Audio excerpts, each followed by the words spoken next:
Chapter TN. This isn't a regular chapter but rather a reflection from the author. You can skip it if you'd like, but I've included it to maintain the chapter numbering and because it offers an interesting glimpse into the author's perspective on the story. Also, don't worry, I'll release another chapter to make up for this one. Unknowingly, this book has reached over 250,000 words. First and foremost, I'd like to thank all the readers for their unwavering support. This is the author's first published book. The idea of writing a novel came to me late last year. Initially, I wanted my first book to explore the Zerg insect swarm genre. However, when I began drafting, I quickly realized how much knowledge was required. Out of laziness, I temporarily shelved the idea and decided to practice by writing a different story first. Thus, my first book was set in an apocalyptic world. I spent a long time crafting a logically consistent setting and began writing in October. After over a month of intense effort, I amassed 200,000 words and started uploading chapters. It was only after publishing that I discovered numerous issues, realizing just how much there is to pay attention to when writing a novel. The apocalyptic genre proved difficult, as it involved many sensitive topics that required revisions to avoid issues. Rewriting parts of the story before uploading felt like wasting half the initial effort. As a novice, I struggled to adapt the narrative to meet guidelines effectively. Unsurprisingly, the book's performance wasn't great, with the Golden Finger special ability taking a long time to appear.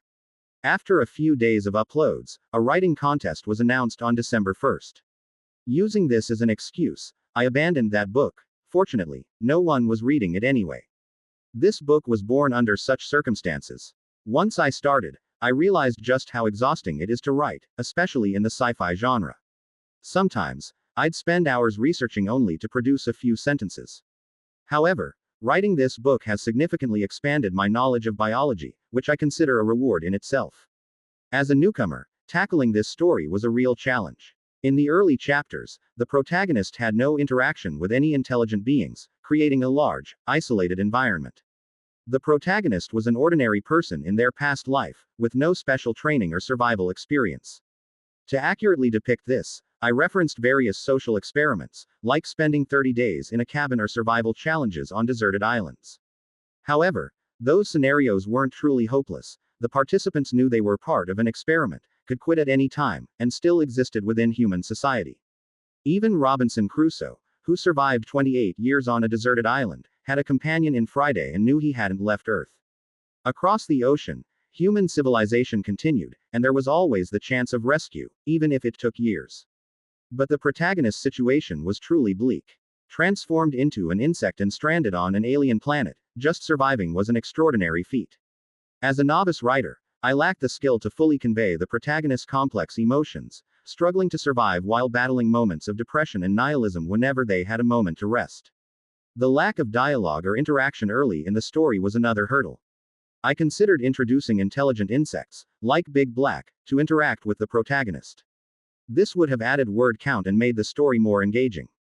However, deviating from the original outline would have required rewriting everything, and suddenly granting the insects advanced intelligence would have been jarring and against the book's core premise. Since this book represents the start of my writing journey, a realization of a dream, I chose to prioritize my vision over chasing trends. As a result, the book began with a very niche concept, a protagonist who was an insect, making it hard for readers to immerse themselves. At around 80,000 words, it had only a few dozen collections. Then, a website recommendation brought over 100 new collections in a week, but that was the end of the momentum. The book's performance was dismal. Early on, I connected with other writers through forums and author tools. When they heard about the book's struggles, they advised me to drop it, saying continuing would be a waste of time.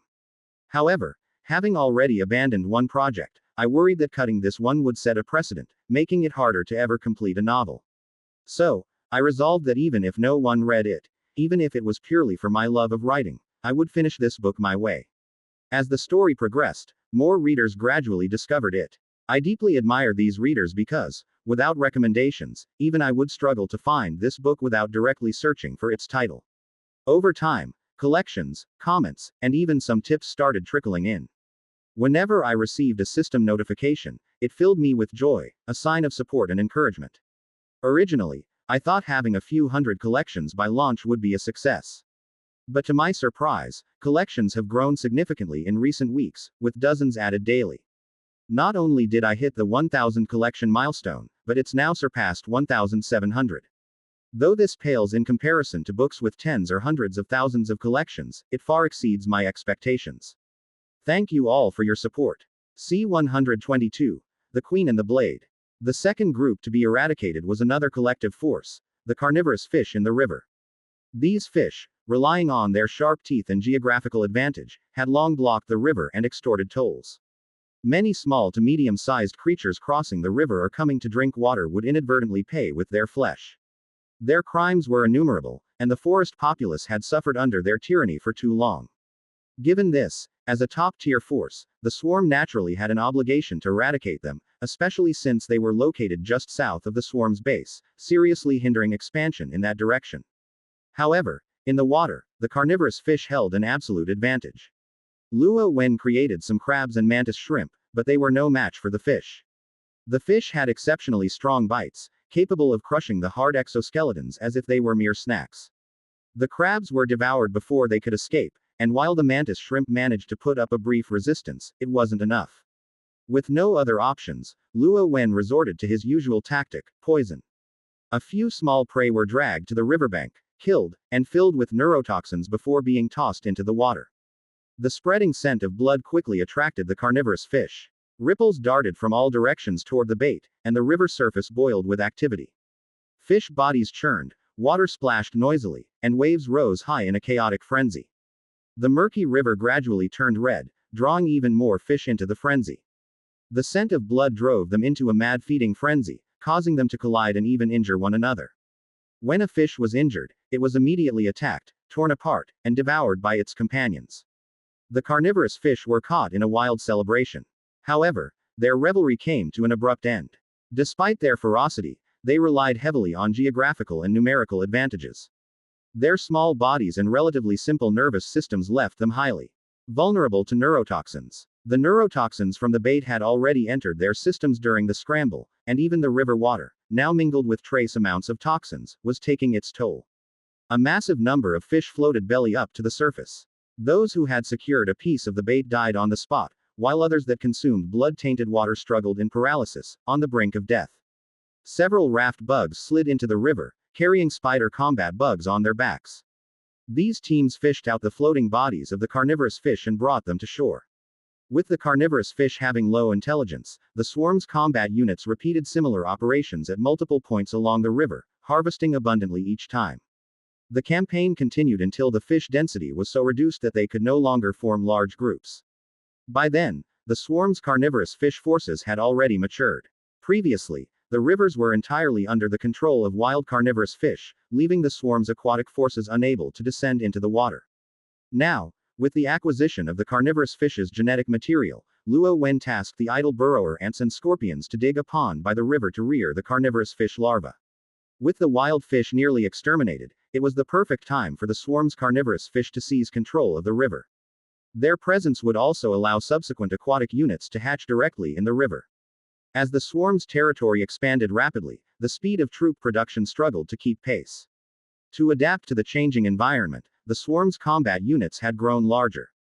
The primary combat species, the modified spider combat bugs, averaged around 30 centimeters, while Type 1 flying bugs were 10 centimeters, and Type 2 flying bugs reached 15 centimeters. Larger specialized support units were even more significant. In the past, ultra-giant soldier ants only reached 20 to 30 centimeters.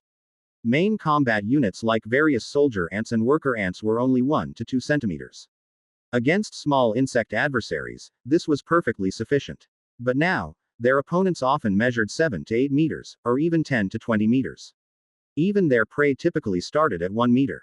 Consequently, aside from numerous worker ants, burrower ants, and the earlier produced spy bugs, small and medium-sized soldier ants, once the main combat units, were no longer being produced. Previously, after several rounds of optimization, the production cycle for these smaller soldier ants had been reduced to just over 10 days, and the queen ant could lay a substantial number of eggs daily. However, with the main combat units now 30 centimeters in size, the queen ant's unchanged 10-centimeter body struggled to keep up. The eggs it produced were too small, requiring significant time to grow. Producing a single spider combat bug now took over 40 days, even after genetic modification to eliminate the need for molting. It was clear that the queen ants were no longer sufficient for the swarm's current needs, they needed an upgrade. Luo Wen quickly realized this and temporarily set aside his other projects to develop a new queen ant. Previously, the limitations on queen ant gigantification were due to their respiratory systems. Now, this was easily solved with the addition of a powerful heart and circulatory system sourced from large creatures, allowing their bodies to grow beyond 10 meters. With a heart installed, they no longer used the ant template. The new queens were designed with a hybrid template of reptiles and mammals, further enhancing their reproductive organs and boosting fertility. These new queens were effectively a new kind of insect beast. To reflect this, they were no longer designated as versions of the queen ant. Instead, they were renamed brood queens, starting a new lineage. To accommodate their gigantification, the new brood queens abandoned exoskeletal armor for keratin-based plating. Though slightly inferior in thickness and lacking some auxiliary capabilities of exoskeletons, keratin armor grew with the body, eliminating molting issues.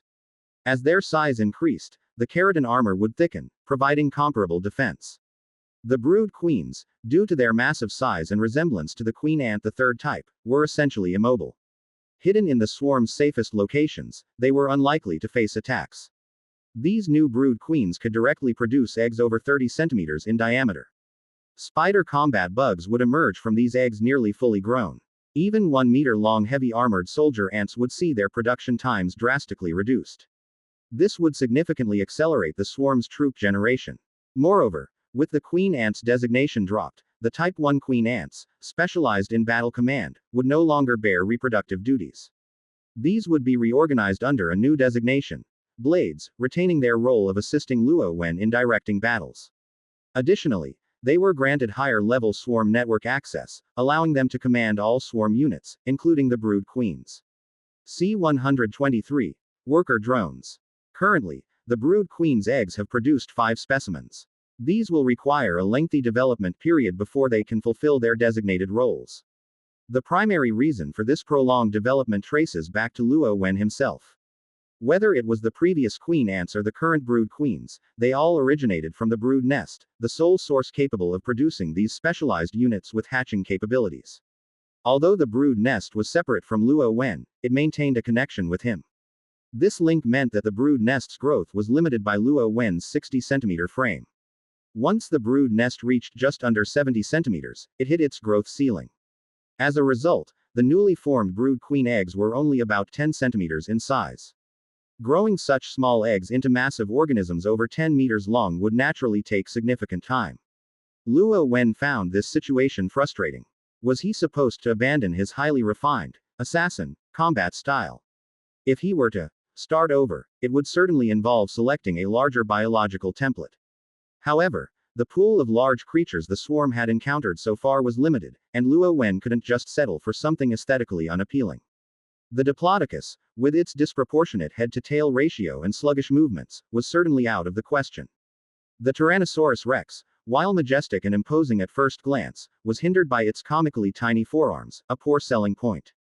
The black-ringed red dragon that had once battled the T-Rex was a more viable option, but it was strictly a terrestrial unit. Luo Wen's current body, refined through multiple adaptations, could operate in air, land, water, and underground, a true, quadri-terrain, combatant with unparalleled versatility and survival capabilities. Sacrificing most of his combat capabilities just to enlarge the brood nest felt far too costly.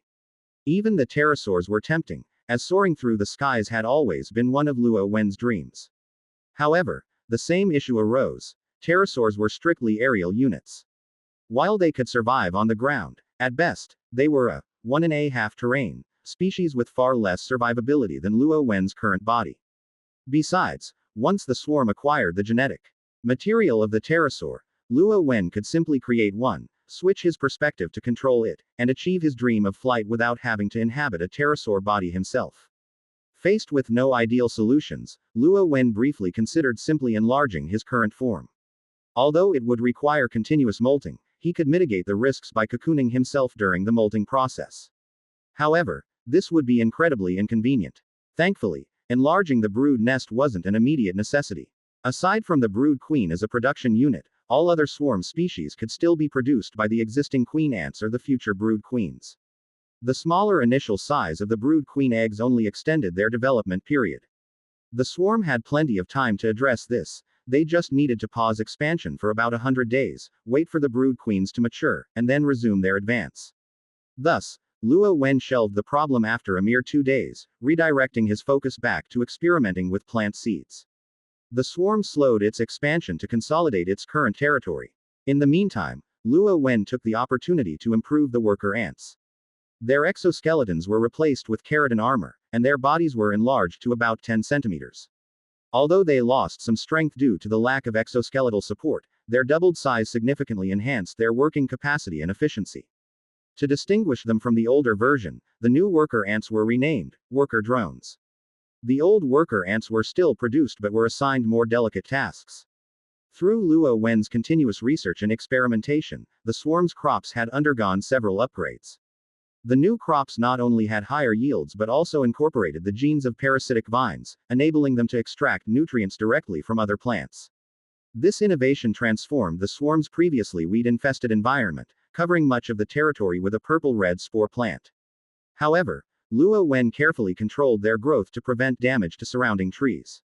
Any vines attempting to invade the trees were promptly removed by worker drones and worker ants and transported back to the base as food reserves. Recently, Luo Wen discovered new avenues of research. While he himself was a hybrid of various biological genes, he also possessed mysterious primordial genes. These genes, containing the core secrets of the Iphiash species, were impossible to decode. However, they could still be used for experimentation. Luo Wen found that certain primordial gene fragments acted as bridges, creating connections between plant and animal genes, allowing for potential fusion.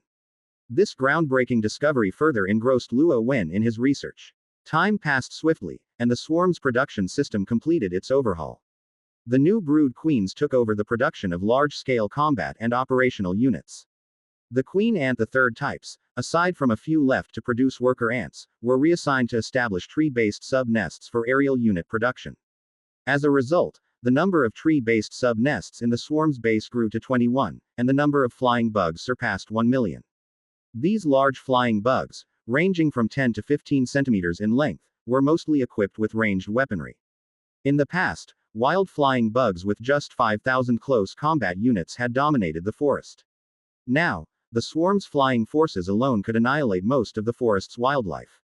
During this period of stable development, the forest's giant pythons suffered greatly. These creatures were numerous and came in various species, ranging from 10 to 30 meters in length. Occupying a niche between apex forces and apex individuals, they usually coiled in treetops, living solitary lives with no natural predators. During mating season, they would gather on the ground, but even then, not even a T-Rex would dare provoke them. However, once the swarm killed a 30-meter-long python and validated the effectiveness of its anti-python self-destruct bugs in combat, the giant pythons lost their deterrent value and were added to the swarm's menu. Whenever food reserves reached a critical level, the blades would select an appropriately sized, well-nourished python for a targeted hunt. Despite their ability to hide in the high canopies, they were no match for the swarm's flying scouts equipped with echolocation systems. Each python provided 10 to 20 tons of meat, significantly bolstering the swarm's food supplies. The low-intelligence python species had no awareness of the impending crisis and were blissfully unaware they had become livestock raised by the swarm. After a period of steady development, the swarm once again bared its fangs. Before long, the swarm's combat units invaded the territory of a nearby Tyrannosaurus rex. Type 1 flying scouts spread out like blossoms in the sky, utilizing echolocation systems to quickly map the terrain and upload the data to the swarm network. Hidden within the T-Rex's territory, all manner of creatures were revealed to Luo Wen. The combat units ignored these smaller creatures, they were merely backup food stocks living under the T-Rex's rule. Once the territory's ruler was eliminated, these creatures would automatically switch roles, becoming part of the swarm's provisions. C-124. Artillery bugs. Time passed, and Luo Wen's seed experiments began to yield promising results. Among them, one creation stood out as his favorite. This was a hybrid organism composed of genetic material from various spore plants. Spore plants include algae, lichens, fungi, mosses, and ferns. Luo Wen's new seed combined the genes of all these spore plants into a single entity. The resulting organism was highly adaptable, requiring minimal environmental conditions to thrive. It was resistant to cold, heat, and drought, and it could efficiently extract nutrients from the surrounding soil. Remarkably, it could even secrete a specialized acidic substance to corrode and decompose rocks and minerals. This made its yield per unit area significantly higher. Most importantly, almost all parts of the plant were edible. It tasted good too, rich in protein and sweet to the swarm's palate. This new crop had replaced the previous white mycelium plants, greatly enhancing the yield of the underground farms. However, it still fell short of Luo Wen's original goals, necessitating further refinement. With the swarm's triumph over the giant pythons, they had firmly established themselves as top predators. Their territory was recognized by the surrounding powerful creatures, and no more apex-level creatures came to challenge them at their base. Most of these apex predators were solitary beings that staked out their territories. Their daily routines involved filling their bellies, occasionally picking fights with their neighbors for exercise, and then waiting for old age to replace them with a new generation of apex predators. Unbeknownst to them, the swarm was different, a force with an intense drive for expansion. Securing a piece of forest territory for amusement was never their end goal. The swarm expanded rapidly, often attacking before apex predators could mount a defense. The first target was the nests of the flying bugs, which had once relentlessly pursued Luo Wen. Strictly speaking, these creatures weren't true apex predators. However, their large numbers, flying capability, and venom made them a force. Most creatures dared not provoke.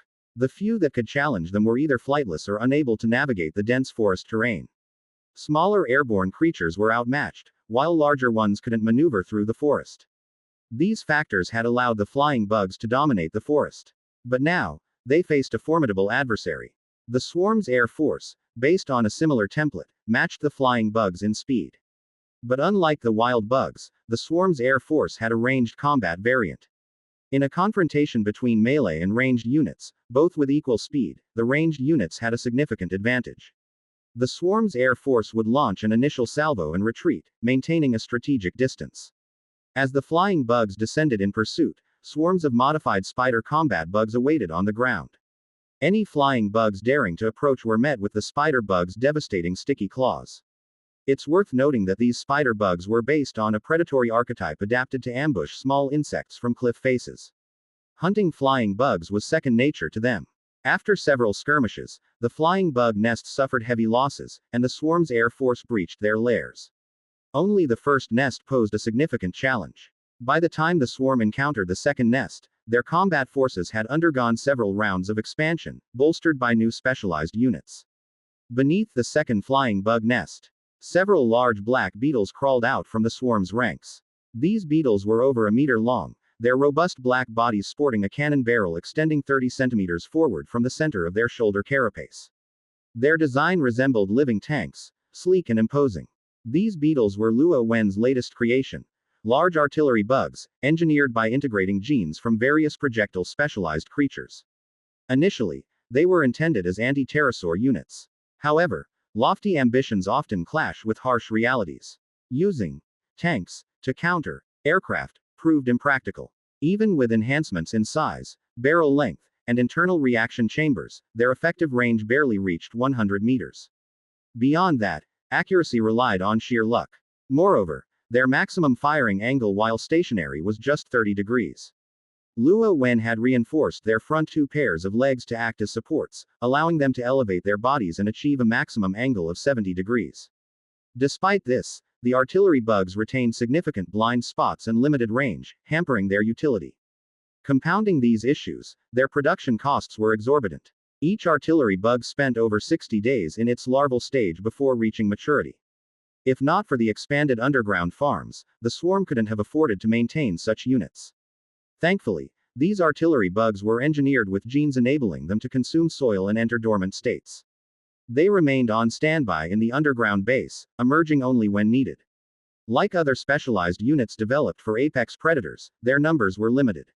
Their niche functionality rendered them unsuitable for mass deployment. While Luo Wen considered the artillery bugs one of his least successful creations, virtually useless, the right circumstances allowed them to shine. For example, when tasked with stationary targets, they performed adequately. The artillery bugs assumed their firing positions, extending their legs to raise their bodies and elevate their cannons. Observing remotely through the swarm network, Luo Wen sighed. At this pace, they'd miss even ground targets, let alone anything airborne. Maybe they could take out snails. Their ammunition consisted of high-temperature, corrosive, gelatinous projectiles. Upon impact, the projectiles adhered to targets, continuously releasing toxins. The flying bug nest was suspended 20 meters up a tree trunk, constructed from bug secretions and plant fibers. Once dried, the materials oxidized and hardened. Several muffled shots rang out, and dark yellow projectiles streaked through the air. All but one hit their mark, puncturing the nest and leaving holes. Curious flying bugs emerged to investigate, only to be instantly killed by the waiting swarm air force. Another volley followed, this time striking the middle of the nest. The structure split in two, with the lower half crashing to the ground. Dazed flying bugs attempting to crawl out were promptly speared by spider combat bugs. The upper half of the nest fared no better. Swarms of flying bugs poured out of cracks and openings, only to be met with a hail of concentrated fire from the swarm's air force. Few managed to take flight. The battle ended swiftly. Aside from some minor skirmishes near the spider bugs, most areas saw no close combat. After the fight, the artillery bugs returned to the base for storage. While their performance was decent, their practical applications remained limited. Should resources grow scarce, Luo Wen considered recycling them. C-125. The T-Rex and the Boar Insect Beast 1. The T-Rex was slumbering in its lair. As a massive creature, its energy expenditure was substantial, requiring over 100 kilograms of food daily just to survive. However, successful hunts were not guaranteed. To mitigate this, the T-Rex could consume up to a tenth of its body weight in one sitting, storing the surplus as reserves. It minimized activity to conserve energy, spending most of its time sleeping. Even fighting was a rare luxury. When intruders came knocking, it reluctantly stirred, letting out a mighty roar to showcase its vocal prowess before leisurely pacing about to warm up its body. To the T-Rex, these intruders were mere small fries, hardly worth its attention if not for their numbers. Although small, they might at least serve as a decent meal with some effort. The T-Rex had reason to feel confident. Among its kind, it was considered above average in size. A longtime adult, its battle-scarred body bore testimony to its many victories. Some scars were left by prey in desperate resistance, but most came from skirmishes with other apex predators. Two stood out in particular. The first was a set of deep claw marks stretching across half its head, inflicted by a rival T-Rex during a fierce fight. The claws narrowly missed gouging out its eye. The T-Rex had retaliated with a tail strike that nearly shattered its opponent's skull, forcing it to retreat, worse for wear. The second was a massive bite mark encircling its neck, earned during its youth in a battle for dominance. The opponent's powerful jaws had nearly suffocated it. Only its superior strength and resilience had allowed it to break free and counter with a fatal throat bite, ultimately securing its current territory. Luo Wen, however, cared little for the T-Rex's scars or its storied past. The only thing that might have piqued his interest was if the T-Rex were missing a leg. That much meat, about a ton, would be worth investigating. From the swarm's ranks emerged several boar-shaped insect beasts, the anti-T-Rex impact injector beasts. These were specialized units designed to tackle massive dinosaurs and beasts. When hunting such colossal creatures, the most efficient method was poisoning. However, due to their size, these beasts had exceptionally durable defenses. Their outer layers, whether keratin armor, fur, feathers, or tough leathery skin, were highly resistant. Survival demanded nothing less in their brutal environment of constant clashes and scrapes. This made direct attacks ineffective. The modified spider combat bugs lacked the venom reserves to deliver fatal doses, even if they managed to strike weak points like the eyes. And though the self-destruct bugs were effective against pythons, whose primary attack method was constriction, they struggled against dinosaurs and large beasts with additional offensive capabilities like stomping, tail strikes, and clawing. Recognizing these challenges, Luo Wen developed the boar battle insects. Standing about 2 meters long and 1 meter tall at the shoulder, these creatures had formidable short-range burst speed and decent defensive capabilities. Their design incorporated genes from the golden armored beetle, granting them a half-meter-long spiral horn on their foreheads. The hollow horn was connected to a large venom sac located behind the neck.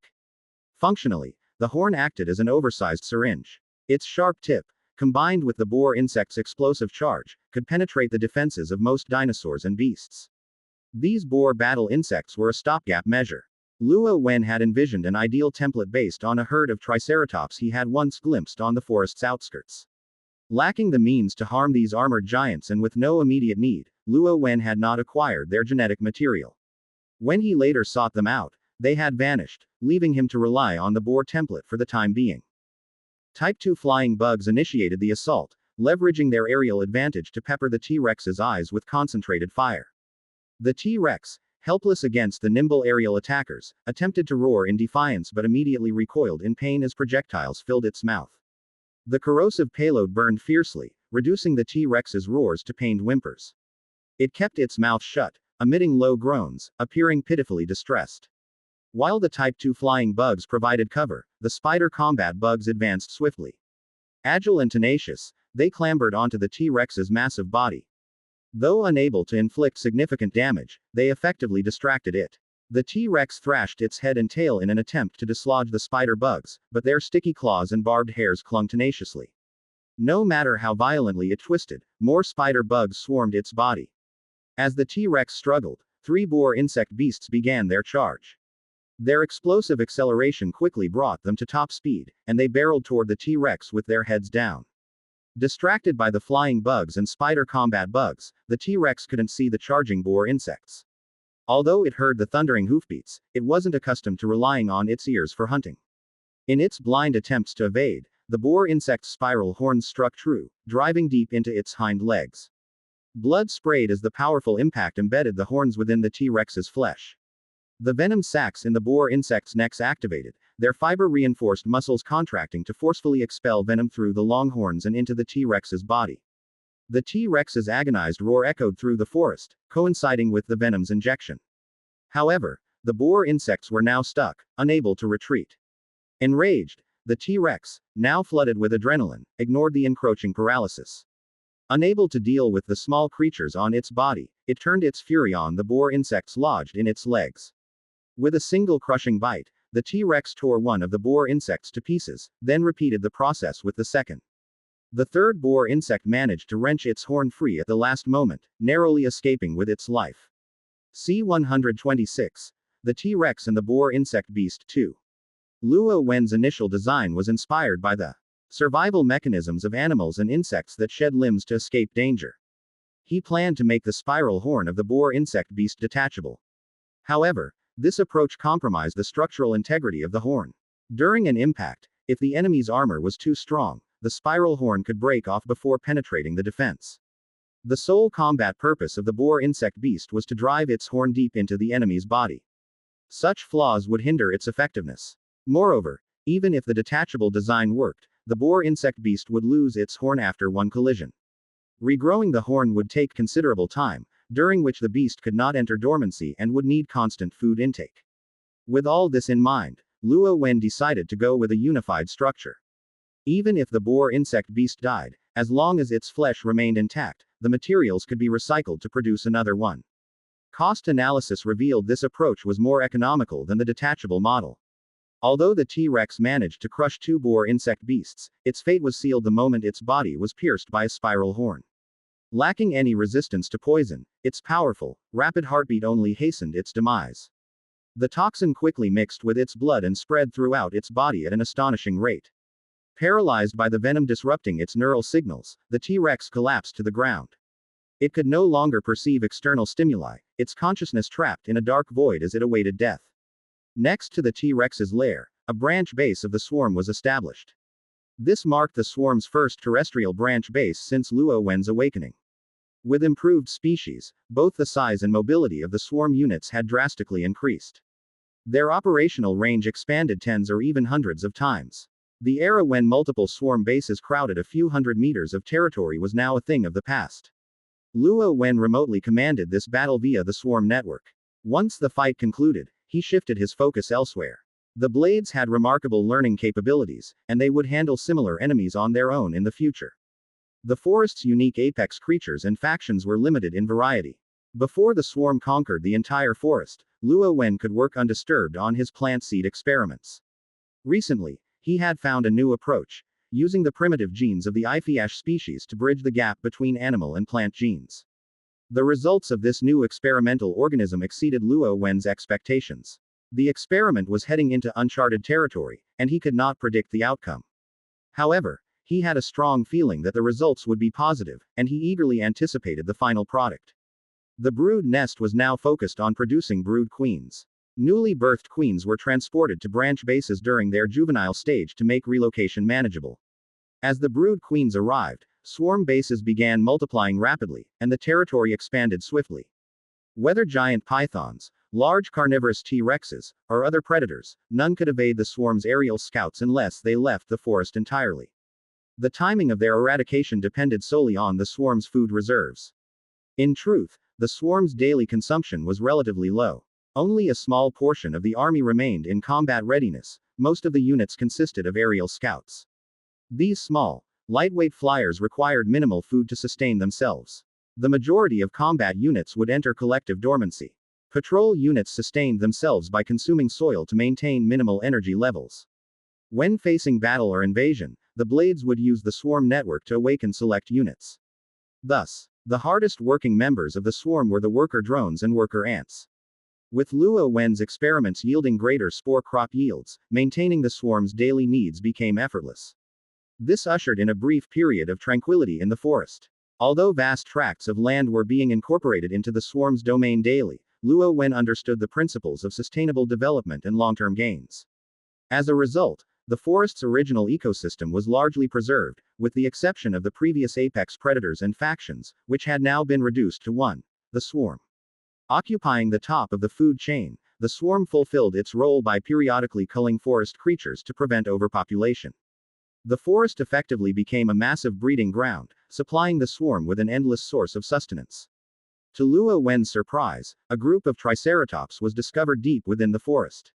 After a carefully planned hunt, he successfully acquired their genetic material. This led to an upgrade for the anti-T-Rex impact injector beast.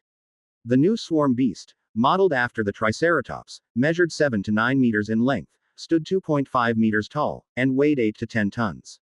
Beyond equipping its 3 iconic horns with injection tubes and venom sacs, little was altered. Despite being herbivorous, the Triceratops' sturdy head shield and sharp horns allowed it to counterattack and even kill a T-Rex in combat.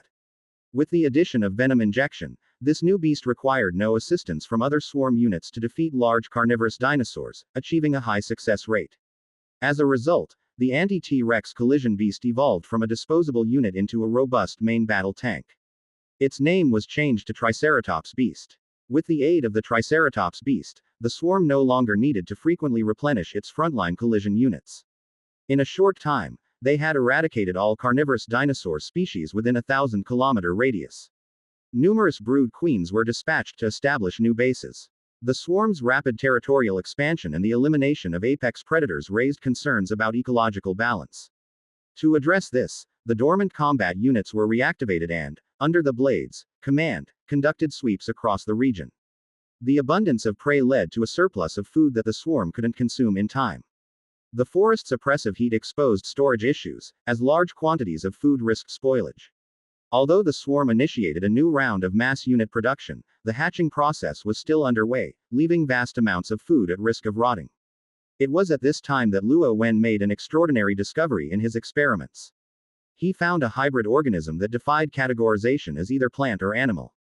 This organism, combining plant and animal genes, exhibited remarkable traits. Genes from algae, ferns, and mosses enabled it to grow rapidly and adapt to various environments, including water surfaces and underwater habitats. Lichen genes granted it the ability to break down rocks and minerals, absorbing essential nutrients directly from them. Shade-tolerant plant genes allowed it to thrive in dim, lightless underground settings without relying on photosynthesis. The incorporation of vine genes enabled it to parasitize other plants, extracting nutrients directly from their hosts. C127. The fungal carpet. Some carnivorous plant genes endowed the new organism with the ability to produce digestive fluids, allowing it to rapidly convert prey into nutrients. At the same time, it drew from various leafy plant genes to strengthen its root system. These robust roots could extend hundreds of meters underground. The most remarkable trait, however, came from the integration of biological genes, which enabled the organism to grow large fungal nodes on its surface. These nodes could illuminate points on the swarm network. This meant that Luo Wen could directly project his consciousness into these fungal nodes and observe their surroundings from their perspective. Additionally, while these fungal nodes lacked intelligence, they could be programmed with reactive options. As active nodes on the swarm network, they came equipped with friend or foe recognition capabilities. When unidentified creatures stepped on or passed near them, the nodes would blink on the swarm network to send a warning. The new plant also solved the food storage problem effectively. Thanks to its powerful digestive capabilities, prey placed on the organism's body would be quickly broken down and converted into nutrients. These nutrients were stored within the plant and could be rapidly transported through its body. Any unit registered on the swarm network could tap into this resource by opening a valve on any part of the plant's body and requesting access to the nutrients. In simple terms, the plant's body functioned like a plumbing system, where authorized users could install faucets to draw resources. Moreover, in critical situations, the plant itself could be consumed directly as food. The practicality of this innovation far exceeded Luo Wen's original expectations. However, it had its downsides, namely, its unattractive appearance. Its visible portions resembled a grayish-purple carpet spread across the ground. The carpet's network of veins would occasionally writhe as if alive, transporting nutrients. Although Luo Wen understood this movement was part of the nutrient distribution process, the sight of the carpet twitching still made him uneasy. To honor certain memories from his human past, Luo Wen named this new plant fungal carpet. With the fungal carpet, the food storage problem was finally resolved, likely for good. As the fungal carpet converted prey into a sap-like substance, spoilage was no longer a concern. The seeds of the fungal carpet could be produced directly by the brood queens. Theoretically, a single seed could lead to infinite growth. However, to expedite the coverage of large areas, scattering more seeds was ideal. The fungal carpet consumed any organic matter that lacked a swarm network identity, absorbing its nutrients. As a result, areas covered by the fungal carpet became barren wastelands. Additionally, due to its carnivorous plant genes, the fungal carpet could autonomously hunt insects and small animals. This disrupted the local ecosystem by eliminating these creatures, which in turn drove away their predators. Thus, its environmental impact was devastating. Recognizing this, Luo Wen did not allow unchecked growth of the fungal carpet. Instead, he regulated its use, mandating that each base plant it only within a specific radius based on actual needs. Even with these restrictions, the increasing number of swarm bases resulted in a steady expansion of the fungal carpet's coverage. More coverage meant more fungal nodes, which translated to an increased number of active swarm network points. These fungal nodes, unable to distinguish between significant and minor disturbances, would even trigger alarms for passing tail-lard rats, causing disruptions to Luo Wen's daily work. To address this issue, Luo Wen reconfigured the permissions system. Each fungal carpet was assigned a designated area and linked exclusively to its base's brood queen and blades. Only in cases of genuine emergencies would the information be escalated to Luo Wen. This adjustment resolved the problem of excessive false alarms from the fungal nodes. With his enthusiasm for genetic tinkering temporarily waning, Luo Wen found himself with more free time. He returned to his familiar, shut-in lifestyle, spending his days in the base and observing his domain through the swarm network. Under his watch, the swarm's expansion accelerated significantly. Thanks to the fungal carpet, new bases required only a minimal number of worker ants for maintenance tasks like cleaning. Feeding the larva was no longer necessary. The bases, hatcheries were now lined with fungal carpet, enabling larvae to tap directly into its resources to supplement their nutrition whenever needed. This pre-digested food was highly absorbable, shortening the larva's growth cycle considerably.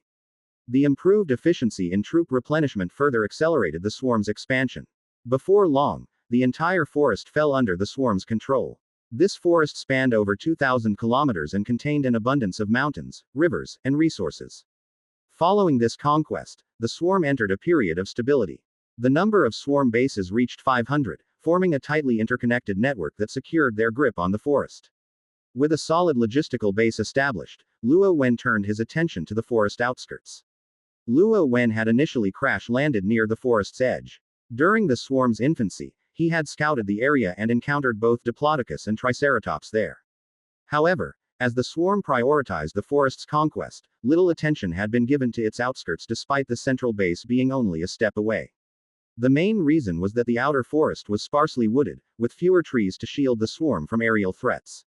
Large pterosaurs in the skies posed no threat to smaller units like the modified spider combat bugs and flying bugs, but most of the swarm's prey were over a meter in size.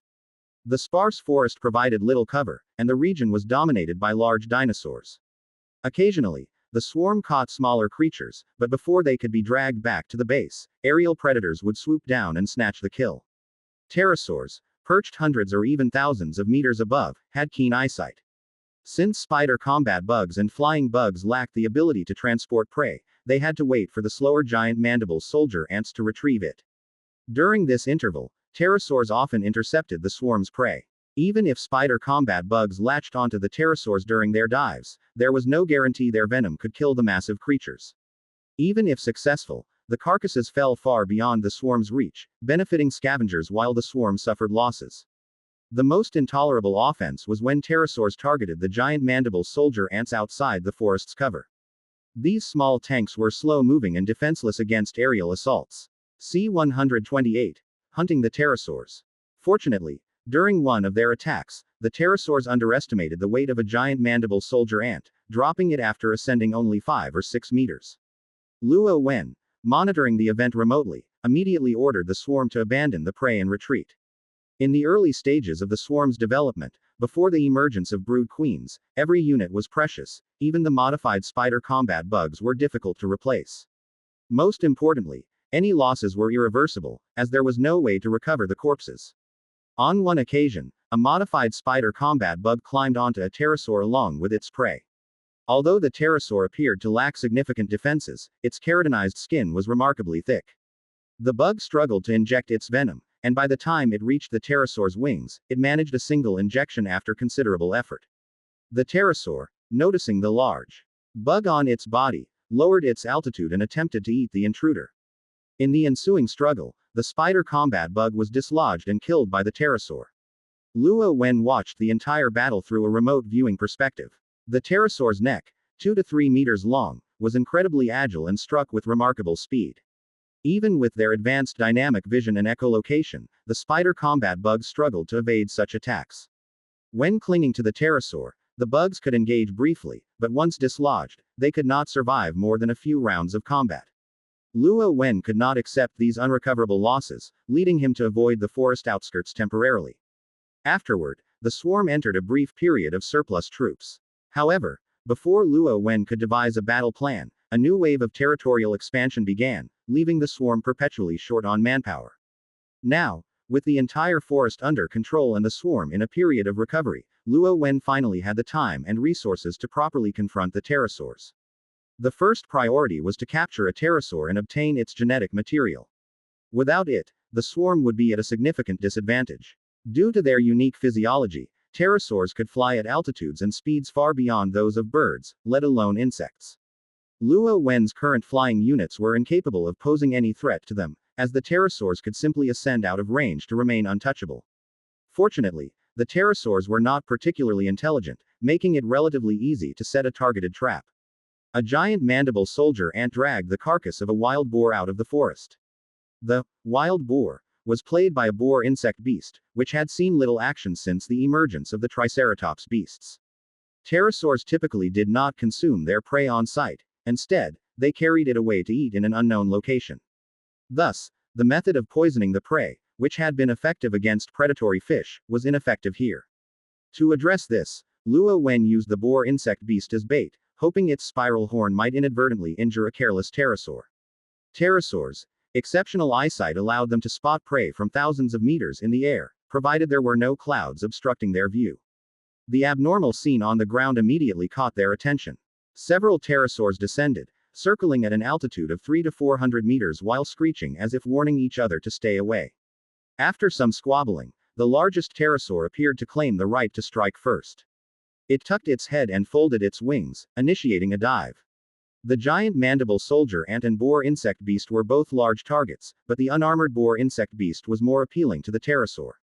Ignoring the soldier ant entirely, the pterosaur extended its wings to slow its descent at around 30 meters above the ground.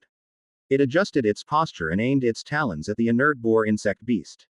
To avoid startling the pterosaur, Luo Wen refrained from activating the beast's spiral horn, as the likelihood of a successful hit was far too low. The boar insect beast remained convincingly motionless. Once the pterosaur gripped the boar insect beast, it flapped its massive wings and began to ascend. With a wingspan close to 10 meters, this pterosaur was extraordinarily large. Despite the boar insect beast weighing nearly half a ton, the pterosaur managed to lift it off the ground. Given the pterosaur's own weight, likely just over half a ton, its strength was impressive. At that moment, the giant mandible soldier ant activated its propulsion system. Although the system's acceleration effects were diminished by the ant's heavy frame, overloading it produced a sudden burst of speed. The ant lunged forward and clamped its massive mandibles onto one of the pterosaur's ankles, pulling it back down and forcing the boar insect beast to fall back to the ground. The effort came at a cost. The soldier ant's rear leg joints sustained severe damage, likely irreparable. It would require reconstruction after the battle. Even with its immense strength, the ant's limited ground traction, supported by only 4 legs, reduced its effectiveness. The boar insect beast began to lift off again. However, the delay was enough. Hidden nearby, a swarm of modified spider combat bugs equipped with optical camouflage surged onto the pterosaur's body. This specialized unit, outfitted for covert operations, had been enhanced with 5-centimeter long stingers at the base of their abdomens. Designed specifically for pterosaurs, their stingers were thicker and longer to penetrate the creature's tough defenses. Large venom sacs were also added to their abdomens for maximum effectiveness. The bugs quickly climbed onto the pterosaur, avoiding areas of thick defense already identified by a previous unit's sacrifice. They reached the wings in moments. Despite the violent flapping, their hooked claws and adhesive hairs helped them maintain their grip. Positioning their stingers, the bugs pierced the wing membranes, injecting venom into the pterosaur. The pterosaur, attacked, immediately released the boar insect beast and began ascending rapidly. Without the additional weight of the beast, the wounded giant mandible soldier ant could no longer restrain the pterosaur. It was dragged off the ground before losing its grip and falling. Freed from its confines, the boar insect beast clumsily attempted to retaliate, but its sluggish movements predictably failed to strike the pterosaur. Ascending higher, the pterosaur fled, but at least a dozen modified spider combat bugs clung to its body, providing Luo Wen with real-time visuals. Tens of thousands of Type 1 flying bugs rose in pursuit, resembling a dark cloud sweeping through the sky. A few blades mingled among them, directing the operation. On the ground, hundreds more modified spider combat bugs with optical camouflage moved toward the anticipated direction of the fleeing pterosaur.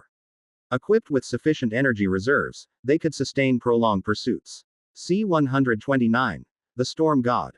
The pterosaur didn't fly far before succumbing to the venom injected by at least 12 modified spider combat bugs. The thin, sparse blood vessels in its wing membranes had slowed the toxin's spread, otherwise, it likely wouldn't have been able to fly at all. The pterosaur crashed roughly 10 kilometers from the initial battlefield, a distance that wasn't particularly far.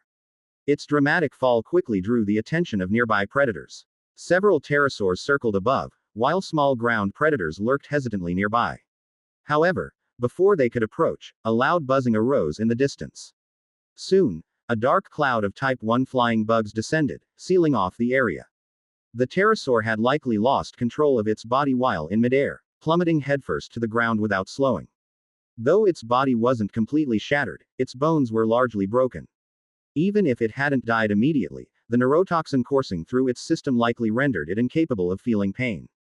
Surprisingly, the giant mandible soldier ant that had clung to the pterosaur's ankle was still alive. As the pterosaur had fallen headfirst, the ant had luckily found a cushion to break its fall. Despite the buffer, the soldier ant was gravely injured. However, its final mission was yet to be completed before being sent for reconstruction. With its sharp and durable mandibles, the giant mandible soldier ant was an excellent cutter. Since its inception, it had served as both a transport and cutting unit. Now too injured to drag the pterosaur's body back to base, the soldier ant began dismembering it on sight. Above, the Type 1 flying bugs formed an impenetrable barrier, blocking the view of the pterosaur circling in the sky. On the ground, the incessant buzzing intimidated would-be predators, keeping them at bay. Despite its large size, the pterosaur's body was lean, and the cutting proceeded quickly. Nearby, modified spider combat bugs remained hidden, waiting for the dismemberment to finish before transporting the pieces back to the base, a task well within their original function as transport bugs. 2 hours later, the combat units delivered the pterosaur's remains to Luo Wen. Luo Wen entered a period of seclusion. 50 days later, the swarm's newly developed storm god took flight. This creature was larger than any pterosaur Luo Wen had previously encountered. With a wingspan of 17 meters and a widened back, it weighed nearly a ton and could carry loads of up to 2 tons. Its primary role wasn't combat, although it was formidable in battle. Instead, its primary function was long-distance transportation. It could carry 400 modified spider combat bugs, thousands of Type 1 flying bugs, and even over a dozen giant mandible soldier ants. The storm god's body was a marvel of aerodynamic engineering. Its tail was short, its head was long and slender, and its elongated beak was sharp and pointed. The wings were composed of vascular networks, muscles, and microfilaments of actin fibers arranged in parallel. Its forelimbs were sturdy, with thick muscles and tendons, enabling a unique launch mechanism. By crouching down, using its forelimbs as leverage, and propelling itself upward with its powerful hind legs, the storm god could achieve a rapid catapult-like takeoff. Once airborne, it utilized subtle air currents to glide efficiently, requiring minimal wing movement. It could ascend to altitudes exceeding 10,000 meters with ease. Equipped with a tail-lard organ, its endurance was exceptional, allowing it to fly nearly 20,000 kilometers non-stop when unladen. Though it typically glided at a leisurely speed of under 150 kilometers per hour, it could reach up to 500 kilometers per hour during full-powered flight. However, such speeds consumed energy rapidly and couldn't be sustained for long. The storm god served as both a high-altitude reconnaissance unit and a rapid deployment carrier for the swarm. Dubbed the airborne mothership of the swarm, its official designation was storm god. With the deployment of the storm gods, the swarm finally had a countermeasure against the high-altitude pterosaurs. A few days later, 2 storm gods took to the skies. Their immense size allowed them to ascend higher than the circling pterosaurs, granting them a vantage point over their quarry.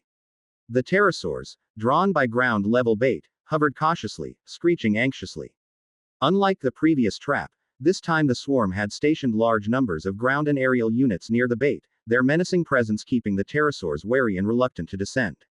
The pterosaurs' cries attracted more of their kind, yet the real danger came not from the ground but from above. Several specialized insects leapt from the storm gods' backs. These creatures, measuring over 20 centimeters in length, sported robust, smooth horns on their heads, each measuring 6 to 7 centimeters. Their bodies were equipped with feathered wings on either side, though these wings were too small to enable sustained flight. Indeed, these bugs were head-heavy and bottom-light, with a peculiar streamlined elegance.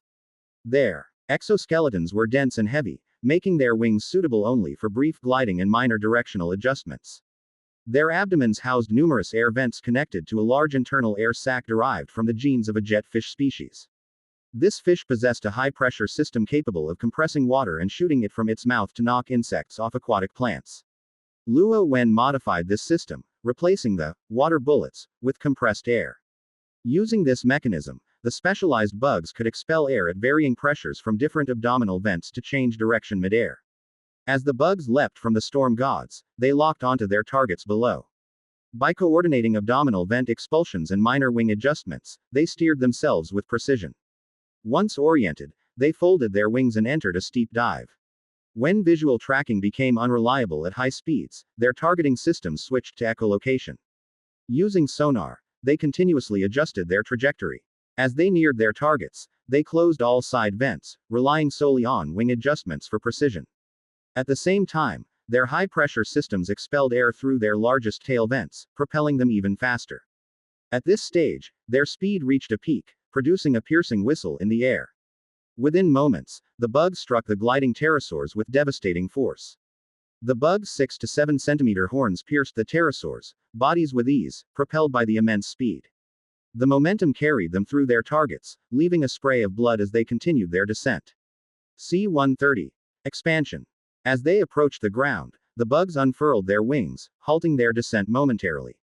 Jets of air continuously vented from the spiracles on their abdomens, counteracting the downward momentum until they finally landed smoothly.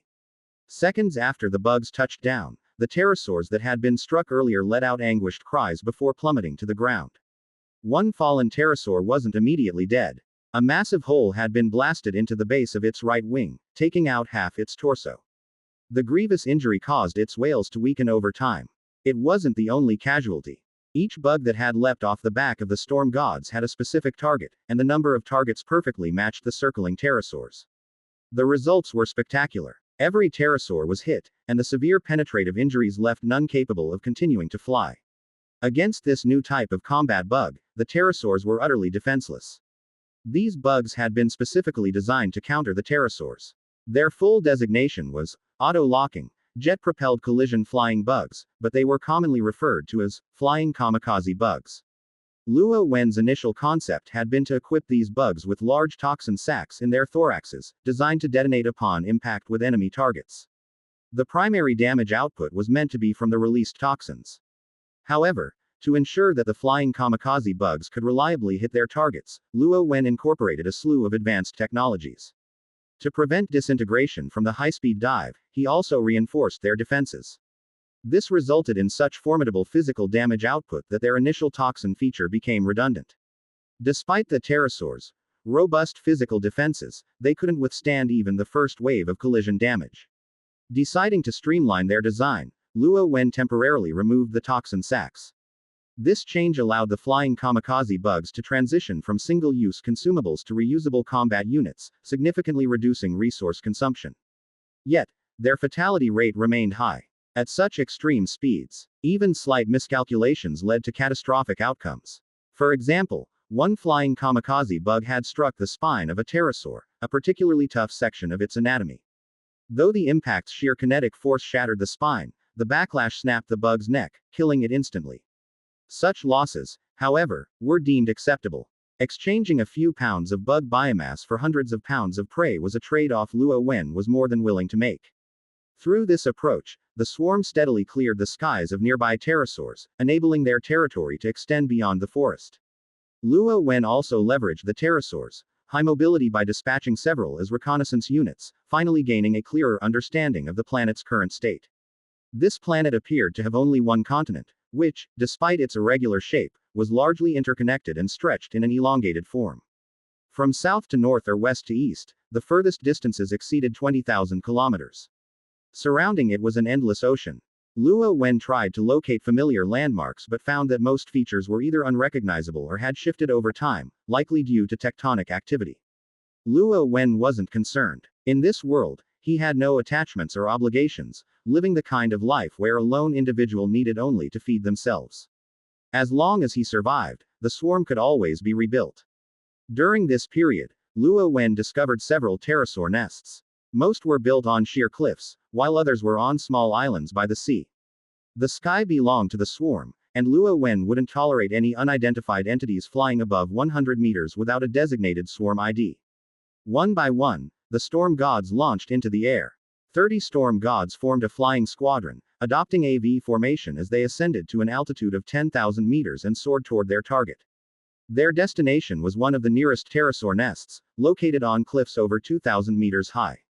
Hundreds of pterosaurs had built their nests there. After over an hour of long-distance flight, the squadron reached the designated location.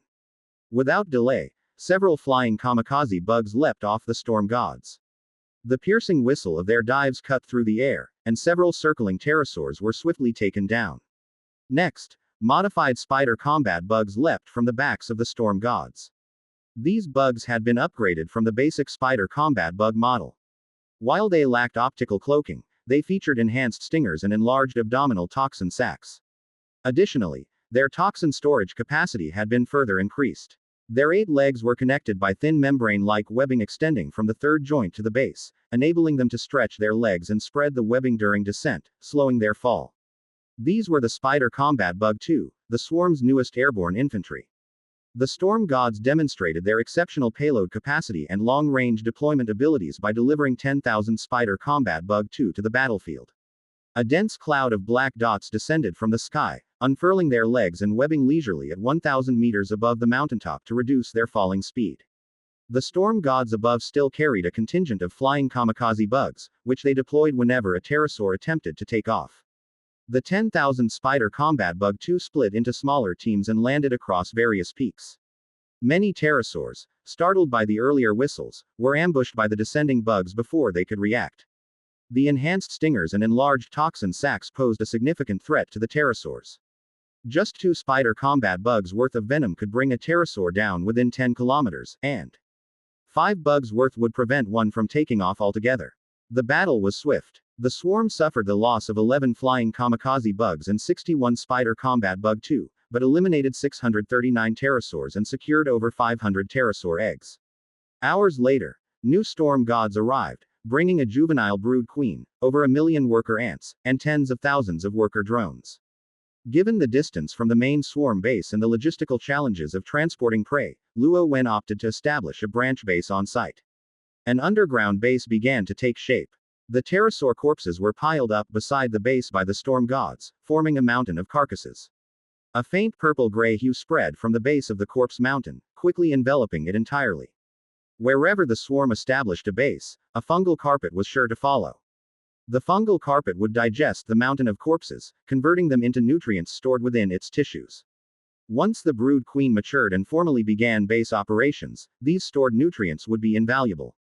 In the days that followed, the aerial squadrons expanded in number, conducting raids on pterosaur nests across the continent and planting branch bases in their wake.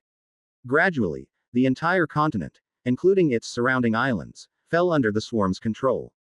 The once dominant apex predators, including the T-Rex, were now little more than livestock under Luo Wen's rule. C-131. Gazing at the stars. The storm gods, aerial motherships with unparalleled mobility and transport capabilities, had enabled the swarm to take bold strides forward. However, the pace of expansion had far exceeded the swarm's troop reserves, making it impossible to simultaneously establish bases across the continent. Fortunately, the swarm's agility meant that no base required a standing force of millions as before. Each location needed only a juvenile brood queen, a fungal carpet seed, and a small contingent of auxiliary units. Given time, a swarm base would gradually take shape.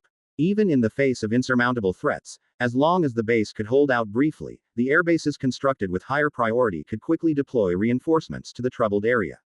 At worst, retaliation was always an option.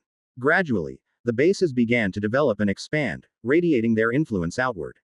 One apex predator after another, such as the T-Rex, was located, surrounded, and hunted down. These massive creatures, with their voracious appetites, were no longer needed in the swarm's territory. Initially, they had been left alone to maintain ecological balance, but that was no longer necessary. As time passed, the swarm, now unrivaled on land, began to extend its reach into the ocean. Luo Wen already had genetic templates for various marine organisms, such as crabs, prawns, and mantis shrimp. During the conquest of the land, he had also acquired numerous aquatic genes, including those of carnivorous fish and crocodiles. Although many were freshwater species, Luo Wen's mastery of genetic modification allowed him to adapt them to survive and thrive in saltwater environments. With its exceptional logistics and resource-gathering capabilities, combined with a diverse array of specialized units, the swarm gradually occupied the coastal shallows around the continent. Even the sunless deep ocean was not beyond the swarm's reach.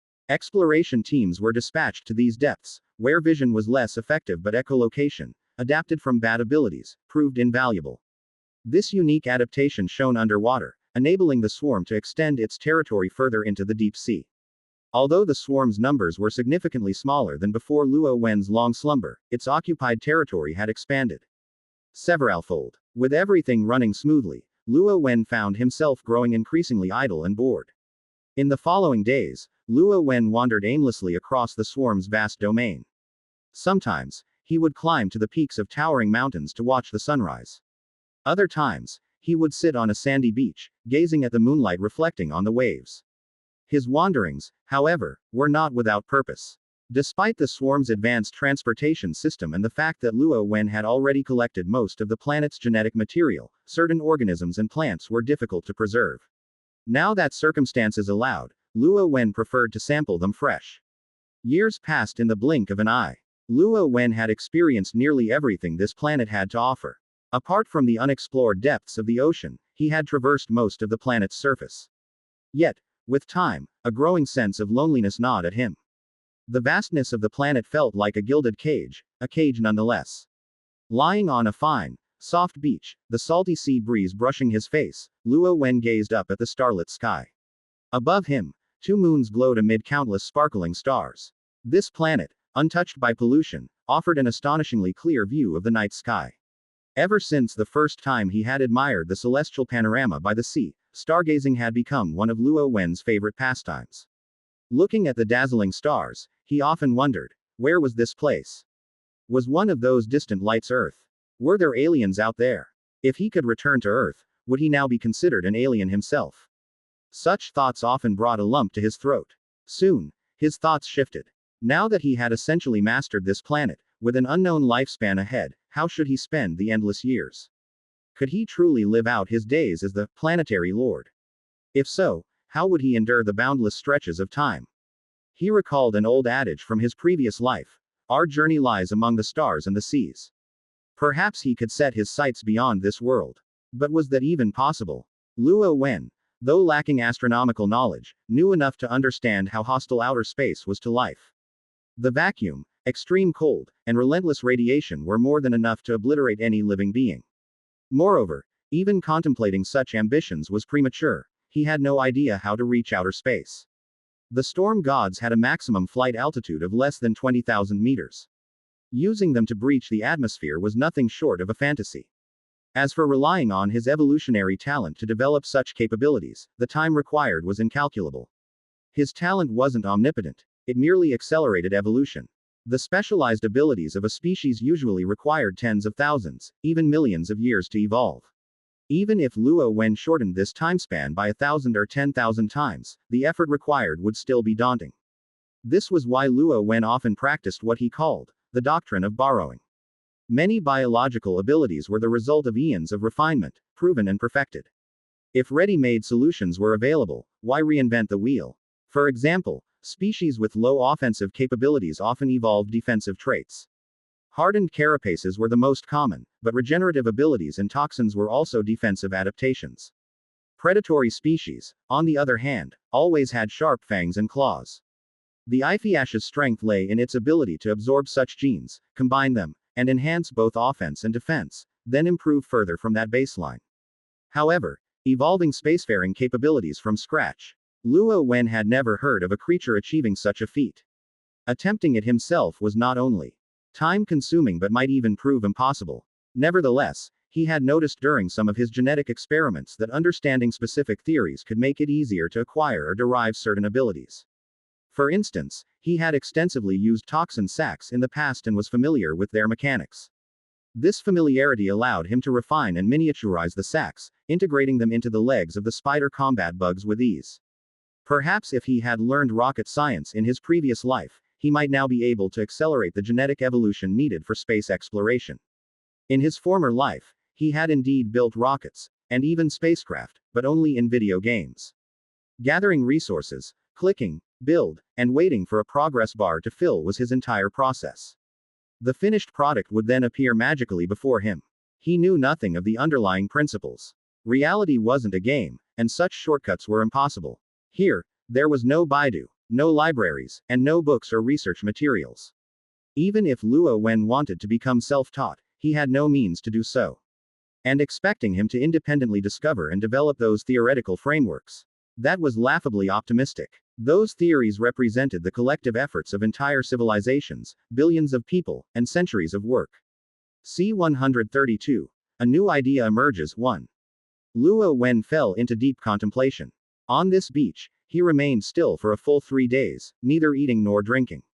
Thanks to the reserves stored in his tail lard organ, not only could he endure 3 days, but he could go as long as 3 months without needing sustenance. As for the dampness of the seaside or issues like arthritis, Luo Wen could replace his appendages at any time. Would something as trivial as arthritis even matter to him? During these 3 days, he focused on a single question. This planet, while lacking apples, had similar fruits. His question revolved around what thoughts came to mind when these fruits fell from the tree to the ground. In the end, his musings led to a jumble of disorganized thoughts. While he had heard of universal gravitation, he couldn't form any coherent theories. The truth was that developing rockets on his own was less realistic than biding his time, relying on luck, and evolving the necessary traits through his innate abilities. Examining his genetic library, he found that advancing into outer space presented specific challenges. Wings, effective only within the atmosphere, were practically useless in outer space, where the absence of air reduced their functionality to almost nothing. Perhaps wings would ultimately be less effective than a high-pressure jet propulsion system. Of course, the most promising solution was the anti-gravity system of Beetle Elytra. However, this system currently served only to reduce weight. Still, further development in this area might yield meaningful progress. But venturing into outer space wasn't as simple as just flying out. How would he harvest energy in outer space? How would he breathe? How would he survive in ultra-low temperatures? How would he navigate the cosmos? Would he truly rely on jet propulsion? He had no desire to become a piece of floating space debris. There were too many problems to consider. Even a single unresolved issue could pose a threat to his survival. After several more days, Luo Wen had a sudden epiphany. Perhaps he could create some helpers. As the saying goes, 3 humble tailors can outwit Zhuge Liang. If he created more blades, perhaps they could pool their ideas. Months later, he realized he had overestimated the potential of the blades. While they lacked any sense of creativity, his tinkering did enhance their learning and adaptability. The blades became more akin to intelligent ice. The more they experienced and learned, the smarter they became. These traits could also be passed down through the swarm network. Over time, their intelligence would continue to grow. However, intelligence was not the same as wisdom, and their lack of creativity remained their greatest flaw. They could serve as excellent commanders but were incapable of becoming scientists. Once again, his train of thought hit a dead end. After some time, Luo Wen suddenly realized that if the swarm was unsuitable, he could develop other species. Other species might not have the same limitations. With this new idea in mind, Luo Wen immediately set to work, searching for groups suitable for cultivation. He sought species with traits such as adaptability, intelligence, and strong reproductive abilities. After rigorous screening, 2 species emerged as the top candidates. These 2 species were ones Luo Wen was already very familiar with. They were old acquaintances of the swarm from the earliest days: tail-lard rats and small dinosaurs. The tail-lard rats reproduced rapidly, birthing 5 to 10 offspring per litter. The pups could begin foraging for food within just a few days. Being omnivorous, they ate almost anything and occupied the very bottom of the food chain. While creatures like ants were weaker, their low meat content made them less appealing prey. In contrast, the tail-lard rats, with their larger size and poor combat ability, were a favorite target for predators. However, the tail-lard rats' unique energy storage organs made them exceptionally resilient. When pursued, they could sometimes hide motionless for over 10 days, outlasting their predators. They were also relatively intelligent compared to other species. The small dinosaurs, despite being predators, were also prey due to their size. They occupied a slightly higher position in the food chain than the tail-lard rats. These creatures could lay 7 or 8 eggs at a time. While the incubation period for these eggs was longer, their hatchlings could forage for food shortly after hatching. As for their intelligence, their cooperative hunting tactics and basic strategies demonstrated significant cleverness. With 2 experimental species chosen, Luo Wen began cultivation efforts. He first extracted their genetic templates, enlarging their brain capacity. Having watched videos on human evolution, Luo Wen knew that bigger brains were the key to progress. He then implemented some unconventional methods. Capturing wild tail-lard rats and small dinosaurs, Luo Wen introduced them to the experimental specimens for interbreeding. Although swarm-produced tail-lard rats and small dinosaurs lacked intelligence, their offspring with wild counterparts might inherit the enhanced brain capacity. This approach aimed to accelerate their cognitive evolution and foster the emergence of smarter offspring. However, things didn't progress smoothly. Despite prolonged captivity together, no offspring were produced. This left Luo Wen perplexed. As a non-specialist, he lacked expertise in these matters. Could it be that swarm-produced tail-lard rats and small dinosaurs had undergone species changes? Aside from brain enhancements, Luo Wen hadn't altered any other parts of their genetic templates. For other enhanced swarm creatures, sterility was common, but these specimens were not supposed to have that issue. Unwilling to give up, Luo Wen persisted. With nothing else pressing, this research became a way to pass the time. Time passed, and his experimental field expanded severalfold. It was divided into numerous compartments, each housing different combinations of specimens. The skies above were patrolled by Type 1 flying bugs, while modified spider combat bugs monitored the perimeter. Even underground, worker ants and fungal carpets maintained vigilance. With half of the experimental specimens being swarm-produced, the laboratory operated with perfect order, with no incidents of escape. After rounds of testing, several months later, a breakthrough finally came. A wild tail-lard rat became pregnant. A month later, it gave birth to a litter of 5. Armed with this newfound knowledge, Luo Wen conducted more experiments based on this set of data. Once again, he achieved successful reproduction, confirming the problem's source. It turned out Luo Wen had been too hasty, attempting to enlarge the tail-lard rat's brains too significantly in one step. This had caused reproductive isolation from their wild counterparts, preventing offspring. By scaling up his experiments, dividing the specimens into multiple groups with varying brain capacity enhancements, Luo Wen finally made progress. Using these successful cases, Luo Wen refined the process, identifying the maximum amount of brain capacity enhancement that would avoid triggering reproductive isolation. With this insight, the pace of experimentation accelerated. C-133. A new idea emerges, too. Not long after, the newly adjusted small dinosaurs successfully produced offspring as well. The successive successes of both experimental species greatly boosted Luo Wen's confidence. With the nutritional support of the fungal carpet, the newborns grew rapidly. Their brain capacity, inherited from their modified parents, had slightly expanded. They were then paired with the enhanced experimental specimens for further breeding. Generation after generation, through continuous reproduction, the brains of the new tail-lard rats and small dinosaurs grew progressively larger and more intelligent. After some training, they could already understand some of Luo Wen's instructions. During this period, Luo Wen discovered an additional feature of the swarm network.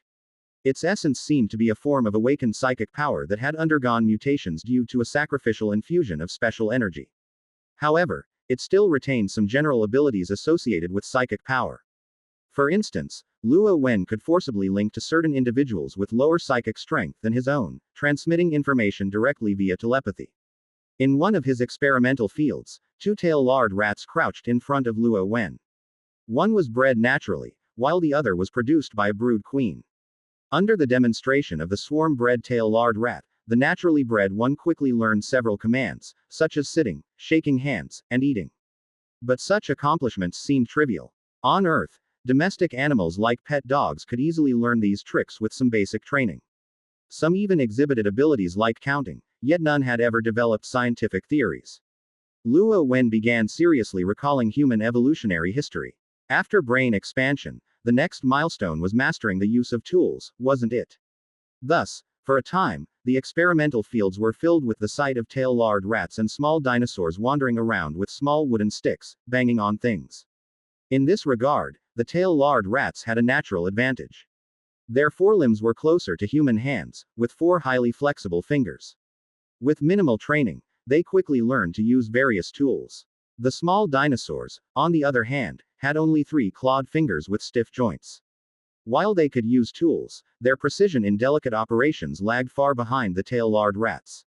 Still, Luo Wen adhered to the philosophy that the more options, the better. The thought of cultivating a race of little dino people was undeniably intriguing. While training the experimental subjects, Luo Wen continued the work of incrementally expanding their brain capacities. Interestingly, he discovered that because half of the experimental subjects' direct ancestors were swarm creations, the offspring retained trace amounts of swarm traits. Though they lacked swarm node identities, they harbored a natural affinity toward Luo Wen. This made subsequent training significantly easier. Luo Wen even set up a hunting ground where the subjects could wield rudimentary weapons to hunt. In these scenarios, the tail-lard rats performed better. Perhaps due to their naturally non-combative physiology, they displayed a stronger reliance on tools. The small dinosaurs, however, despite generations of breeding, still retained their predatory instincts. When hunting, especially against weaker prey, they preferred to rely on their sharp teeth and claws. However, Luo Wen soon encountered another challenge. He wanted to teach the experimental subjects language and writing. The birth of civilization required continuity, and their experiences and culture needed a means of preservation. Luo Wen had no experience teaching such concepts to non-human creatures. Writing was less problematic, as it was inherently flexible and could be explained in various ways. Language, however, posed a greater challenge. The anatomical differences between the two species resulted in significant variations in their speech capabilities. Furthermore, Luo Wen had no memory of the human vocal structure and thus couldn't modify them to have better voices. He couldn't possibly invent 2 entirely new languages tailored to their vocal characteristics, could he? Knowing his limitations, Luo Wen dismissed the idea. It simply wasn't a task he was equipped to handle. Feeling mentally drained, Luo Wen decided to take a trip to unwind. Recently, he had devoted all his energy to experiments and hadn't taken a break in ages. He still had plenty of time, and no one was pressuring him to meet deadlines. There was no need to push himself so hard. He returned to the familiar seaside, located in the northern hemisphere. The climate was pleasant, the scenery beautiful, and during the day, many seabirds soared nearby. Sprawled on the fine, pale yellow sand, Luo Wen basked in the sunlight. After enjoying a hearty meal at a nearby base, he came here to wait for nightfall and stargazing. Watching the brilliant Milky Way had become one of his few remaining pastimes. But why were stars appearing in broad daylight? A star grew in his field of vision, becoming larger and larger until it turned into a massive fireball. That's a meteor, Luo Wen jolted as he realized what he was seeing. He recalled a time when he had woken up in the middle of the night to watch a meteor shower, only to wait for hours in vain. Later, he checked the news online and learned that his location had been at the wrong angle to see it. Meteors were usually visible at night. Seeing one during the day was rare. But this fireball kept growing larger. Instinctively, Luo Wen believed meteors were harmless. He even remembered the superstition that if one made a sincere wish upon seeing a meteor, it might come true. I wonder if daytime meteors work, Luo Wen muttered as he closed his eyes and made a wish. When he opened them again, something seemed off. The fireball continued to grow, its blazing tail streaking through the atmosphere. Behind it, countless smaller fireballs began to appear. Damn it! Luo Wen cursed as the largest fireball rapidly filled his field of vision. In mere moments, it seemed to encompass everything. Only then did Luo Wen realize the problem. This meteor was far too large. Moreover, its trajectory was heading straight toward him. Even if it missed, it would crash somewhere nearby. Even with his limited knowledge, Luo Wen knew being hit by a meteor wouldn't be a pleasant experience. As the meteor drew closer, Luo Wen could feel the surrounding air heating up. With his current speed, whether flying or running, he wouldn't be able to escape far enough. Calling for his storm god mount would take too long. With no other options, Luo Wen scrambled a few steps forward and dove headfirst into the ocean. At the same time, the swarm network searched for nearby nodes. In an instant, waves erupted around him as several big-headed monster fish surged to his side. They clamped onto his appendages and dragged him toward the depths. The big-headed monster fish moved with incredible speed. Even pulling Luo Wen, they created a visible wake underwater. As the sunlight above dimmed, Luo Wen exhaled in relief. At hundreds of meters below the surface, he should be safe now. C-134. A natural disaster, 1. What Luo Wen didn't know was that the massive fireball was a small asteroid over 10 kilometers in diameter. The smaller fireballs trailing behind it were meteors it had captured while wandering through the cosmos. Now, the asteroid and its entourage had arrived at this planet. The asteroid's followers were less concerning. As they passed through the atmosphere, most disintegrated and failed to cause significant damage to the planet. The asteroid, however, was a different story. Traveling at over 70,000 kilometers per hour and blazing with light and heat, it slammed into the surface. Upon impact, the asteroid exploded, most of it vaporized instantly. The energy released was equivalent to the simultaneous detonation of millions of nuclear bombs.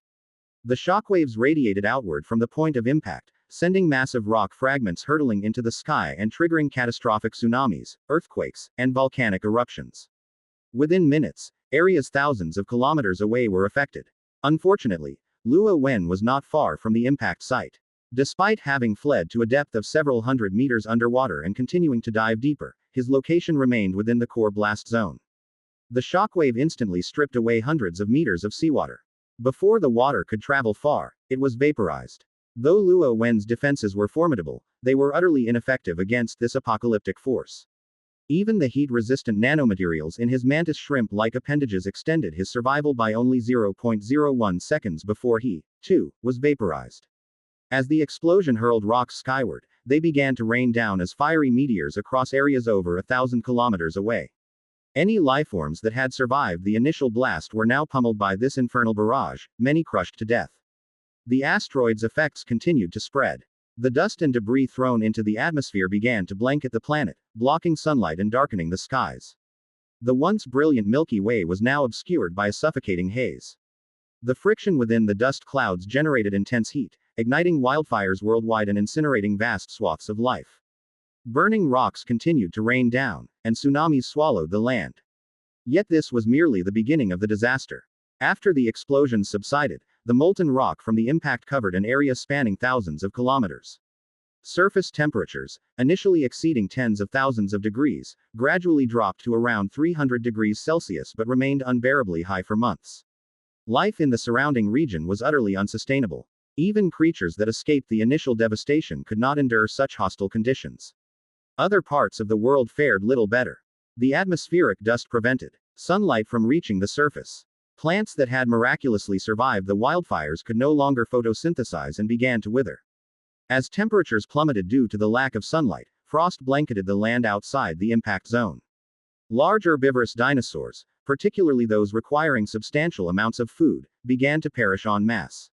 Without herbivores to sustain them, carnivorous species soon followed into extinction. Only a handful of lifeforms, those sheltered deep underground, managed to survive. Luo Wen, who had been vaporized, entered a state of confusion. Remarkably, he had not died. His consciousness had appeared within the swarm network. Luo Wen couldn't feel his body anymore. That was hardly surprising. After all, it had been vaporized. Being able to feel it would have been more perplexing. After a brief adjustment, he realized he had become a network being. Except for the lack of a physical form, everything else felt nearly the same as before. Just as he usually accessed the swarm network, Luo Wen could still sense its nodes. Though the number of nodes in his mental space was rapidly dwindling, he could use his consciousness to descend upon surviving swarm entities. Even if his host body died, his consciousness could return to the network. Did this mean that as long as the swarm network existed, he would not perish? Despite the ongoing apocalypse, extinguishing the swarm seemed nearly impossible. Take the fungal carpet, for instance. Its adaptability was unparalleled, thanks to the fusion of countless genes. Unless the entire planet was reduced to dust, the fungal carpet was sure to endure. Moreover, the large fungal clusters on the carpet also possessed node identities. As long as these clusters persisted, the swarm network would remain operational. Did this imply that Luo Wen's consciousness could exist indefinitely? Whether this was true would require time to confirm.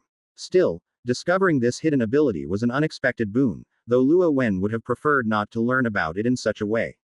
For a brief moment, Luo Wen had genuinely believed he was dead. Since the swarm had taken control of the continent and life had stabilized, Luo Wen often used consciousness descent to perform tasks in other swarm bodies. Direct action, especially personal hunting, had become exceedingly rare. Now that he had lost his physical body, it seemed not to matter much in practice. Yet the situation felt undeniably strange. His body had contained the innate talents of the Ifiash. Luo Wen wasn't sure what his current state represented, but he was certain the Ifiash's predecessors had never encountered anything like this. After all, the swarm network was a unique mutation of his. After a brief moment to collect himself, Luo Wen began examining the swarm's current state. All nodes near the impact site had been annihilated. Even the fungal carpet had been obliterated, total devastation. However, the brood nest had been located in the earliest swarm base, far from the impact site. Though its situation was precarious, it had been deeply buried underground and remained unaffected.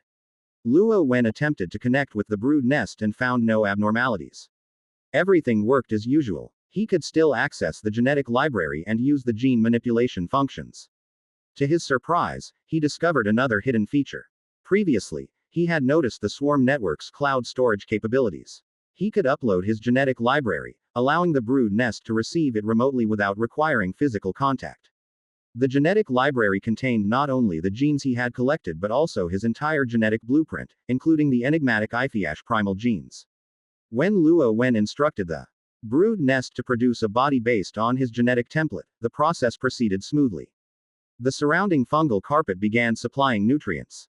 Due to the complexity of Luo Wen's genes, it took a long time before the brood nest finally extruded an egg measuring 30 centimeters in diameter. Such a large egg pushed the brood nest to its production limits, leaving it noticeably depleted. However, with the powerful support of the fungal carpet, it should recover quickly. C-135. A natural disaster, too. The external environment continued to deteriorate, showing no signs of recovery in the short term. Most of the Air Force bases located atop mountain peaks had suffered devastating blows. Under such atmospheric conditions, the storm gods were unable to sustain high-altitude flight. The pervasive heat and ash wreaked havoc on their respiratory systems, leading to heavy casualties. Left with no choice, Luo Wen ordered them to fly at low altitudes and seek shelter in nearby underground bases. However, their massive bodies were never accounted for when the passageways were originally designed, making access impossible. Luo Wen considered the situation for a moment but ultimately decided not to concern himself further. The foundation and logistics of the swarm had improved significantly since his initial awakening. Even if all the storm gods perished, it wouldn't take long to regenerate their ranks. Near the testing grounds, which were closer to the impact site, falling fire and rock had ignited the forest. Experimental units produced by the swarm were being directed by the blades to evacuate collectively.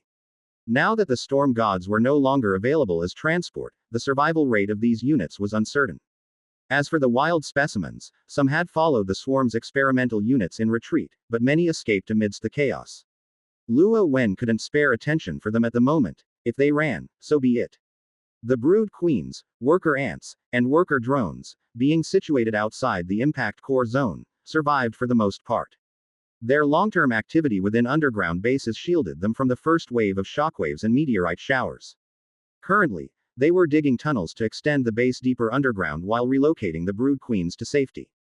The modified spider combat bugs and airborne units also began migrating underground. However, with limited subterranean space and no digging capabilities of their own, they could only follow the blades to locate caves for temporary shelter. Days passed, yet the disaster outside showed no signs of abating. The skies remained dark, and both flora and fauna were crying out in anguish. Since the swarm took over the surface, the underground sections of newly established bases were relatively small, mainly designed to house brood queens and nurture larvae. Bases farther from the impact site could manage with new excavations, but those nearby failed to accommodate their populations in time. The fortunate ones found caves to hibernate in, while the less fortunate. With fewer active bugs outside, Luo Wen's control over certain areas of the continent weakened. Yet, considering that most lifeforms were barely clinging to existence, territorial control became irrelevant. 10 days later, Luo Wen's new body hatched. Transferring his consciousness into it, he took over the new form. This body measured only 30 centimeters in length, significantly smaller than before. Yet, it retained all its abilities. After a brief period of adjustment, Luo Wen found no abnormalities. If he wished to restore his former size, he would only need to replenish energy and molt a few times. But he had no intention of doing so. Too many unexpected events had occurred. Once believing himself the absolute ruler of the planet, the sudden calamity nearly claimed his life. Now, he managed most of the swarm's affairs through the swarm network, transferring his consciousness to the bodies of bugs when necessary. Aside from lacking the Iphiash's innate talents, these bugs were almost indistinguishable from his own body. There was no need for him to handle everything personally. With his main body reduced in size, it became more agile. He could now fit into narrow crevices that were previously inaccessible. Luo Wen decided to separate his main body from the brood nest, hiding them to avoid being wiped out in one fell swoop. Since his main body could reconstruct a brood nest, and the brood nest could produce his body, as long as either survived, he could regenerate, and the swarm would endure. Moreover, Luo Wen planned to delve deeper into this aspect. If the brood queens could also download his genetic database, wouldn't that mean any surviving brood queen could create his body or a new brood nest? Alternatively, he might find a way to produce more brood nests or backup bodies. If any of these breakthroughs succeeded, his survival capability would be exponentially enhanced. With his consciousness existing in the network and his body infinitely reproducible, he would achieve true immortality.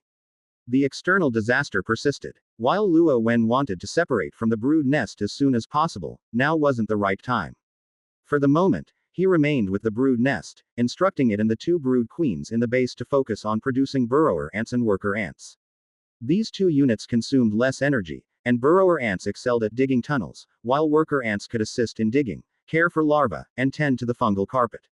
They were the most essential bugs in the current situation. The experience of nearly being vaporized had left Luo Wen jittery, especially when confined to the same location as the brood nest. Since relocation was out of the question, he ordered the tunnels to be dug deeper. The fungal carpet, infused with diverse genetic traits, could thrive even without sunlight. Its robust roots penetrated hundreds of meters underground, extracting deeply buried nutrients. Additionally, It could break down rocks and minerals to absorb their nutrients, an extraordinarily resourceful process. With the fungal carpet's support, the number of burrower ants and worker ants in the underground base had reached 10 billion within a short span. The two brood queens played a pivotal role, each capable of producing tens of millions of micro-eggs daily. Meanwhile, the brood nest appeared somewhat drained, possibly due to the strain of producing Luo Wen's new body or its reduced size, shrinking from 60 centimeters to 50. Currently, the brood nest's main task was producing brood queens. Compared to the brood queens, its ability to produce other units was negligible. Under the relentless efforts of the burrower ants, the underground base had reached a depth of 500 meters. Though the environment was stifling and occasionally waterlogged, Luo Wen felt a shred of security. While his consciousness could persist within the swarm network as long as bugs remained, the loss of his main body and brood nest would strip him of his innate talent, preventing him from adding new genes. This would effectively cap his potential.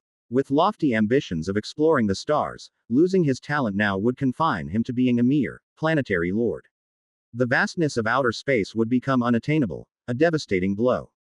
Though the means of venturing into space were still unclear, Luo Wen believed time alone would eventually lead him to escape this planet as long as he retained his talent. The asteroid impact had also brought into sharp focus his insignificance. His previous pride in conquering a planet had been shattered.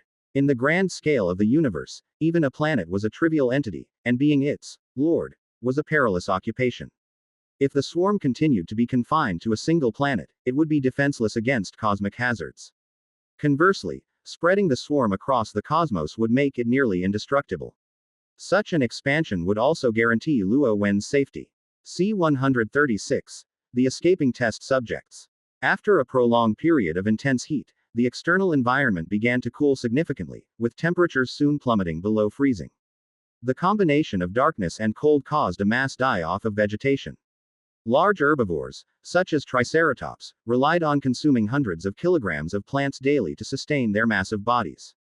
Once the plants withered, it wasn't long before these giants began succumbing to hunger one by one.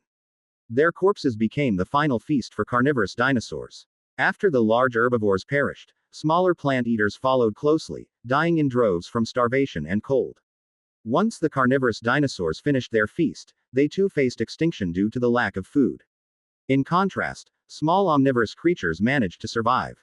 Feeding on leftover carcasses, buried plant roots, and insect larvae, they found ways to endure. From his underground haven, Luo Wen monitored the outside world daily through the eyes of surviving bugs scattered across the globe. His primary focus was on the escaping experimental subjects. The conditions near the impact zone were particularly harsh, given the proximity of the test site to the asteroid's core. The small dinosaurs, despite their sharp teeth, communication abilities, and tool usage, lacked the ability to dig burrows. Some of the smarter individuals tried to use sticks and stones to dig pits, but their claw structures rendered such efforts inefficient. Unable to stay in one place for long, the harsh environment forced them into constant flight. Along the way, they found temporary refuge in caves or the burrows of other animals. After the vegetation died out, they encountered the remains of large herbivorous dinosaurs. These colossal creatures had previously been beyond their reach as prey. The taste of such prey inflated their confidence, as the top predators had long been eradicated by the swarm. The small dinosaurs saw themselves as the apex hunters of the surface. However, their arrogance was short-lived. Soon, the lack of food forced them into a dire predicament, and their narrow dietary habits put them on the brink of annihilation. The situation for the tail-lard rats was similar. Although weaker in combat, these creatures were natural diggers. Instead of seizing other animals' burrows, they survived the initial disaster by digging their own. During their subsequent escape, they consumed whatever was available: meat, plants, and even occasional dinosaur carcasses. Despite the dangers of their journey, they managed relatively well. As meat became scarcer, they relied on their omnivorous nature and the reserves in their tail-lard organs to scrape by. The turning point came when the tail-lard rats encountered the desperate small dinosaurs.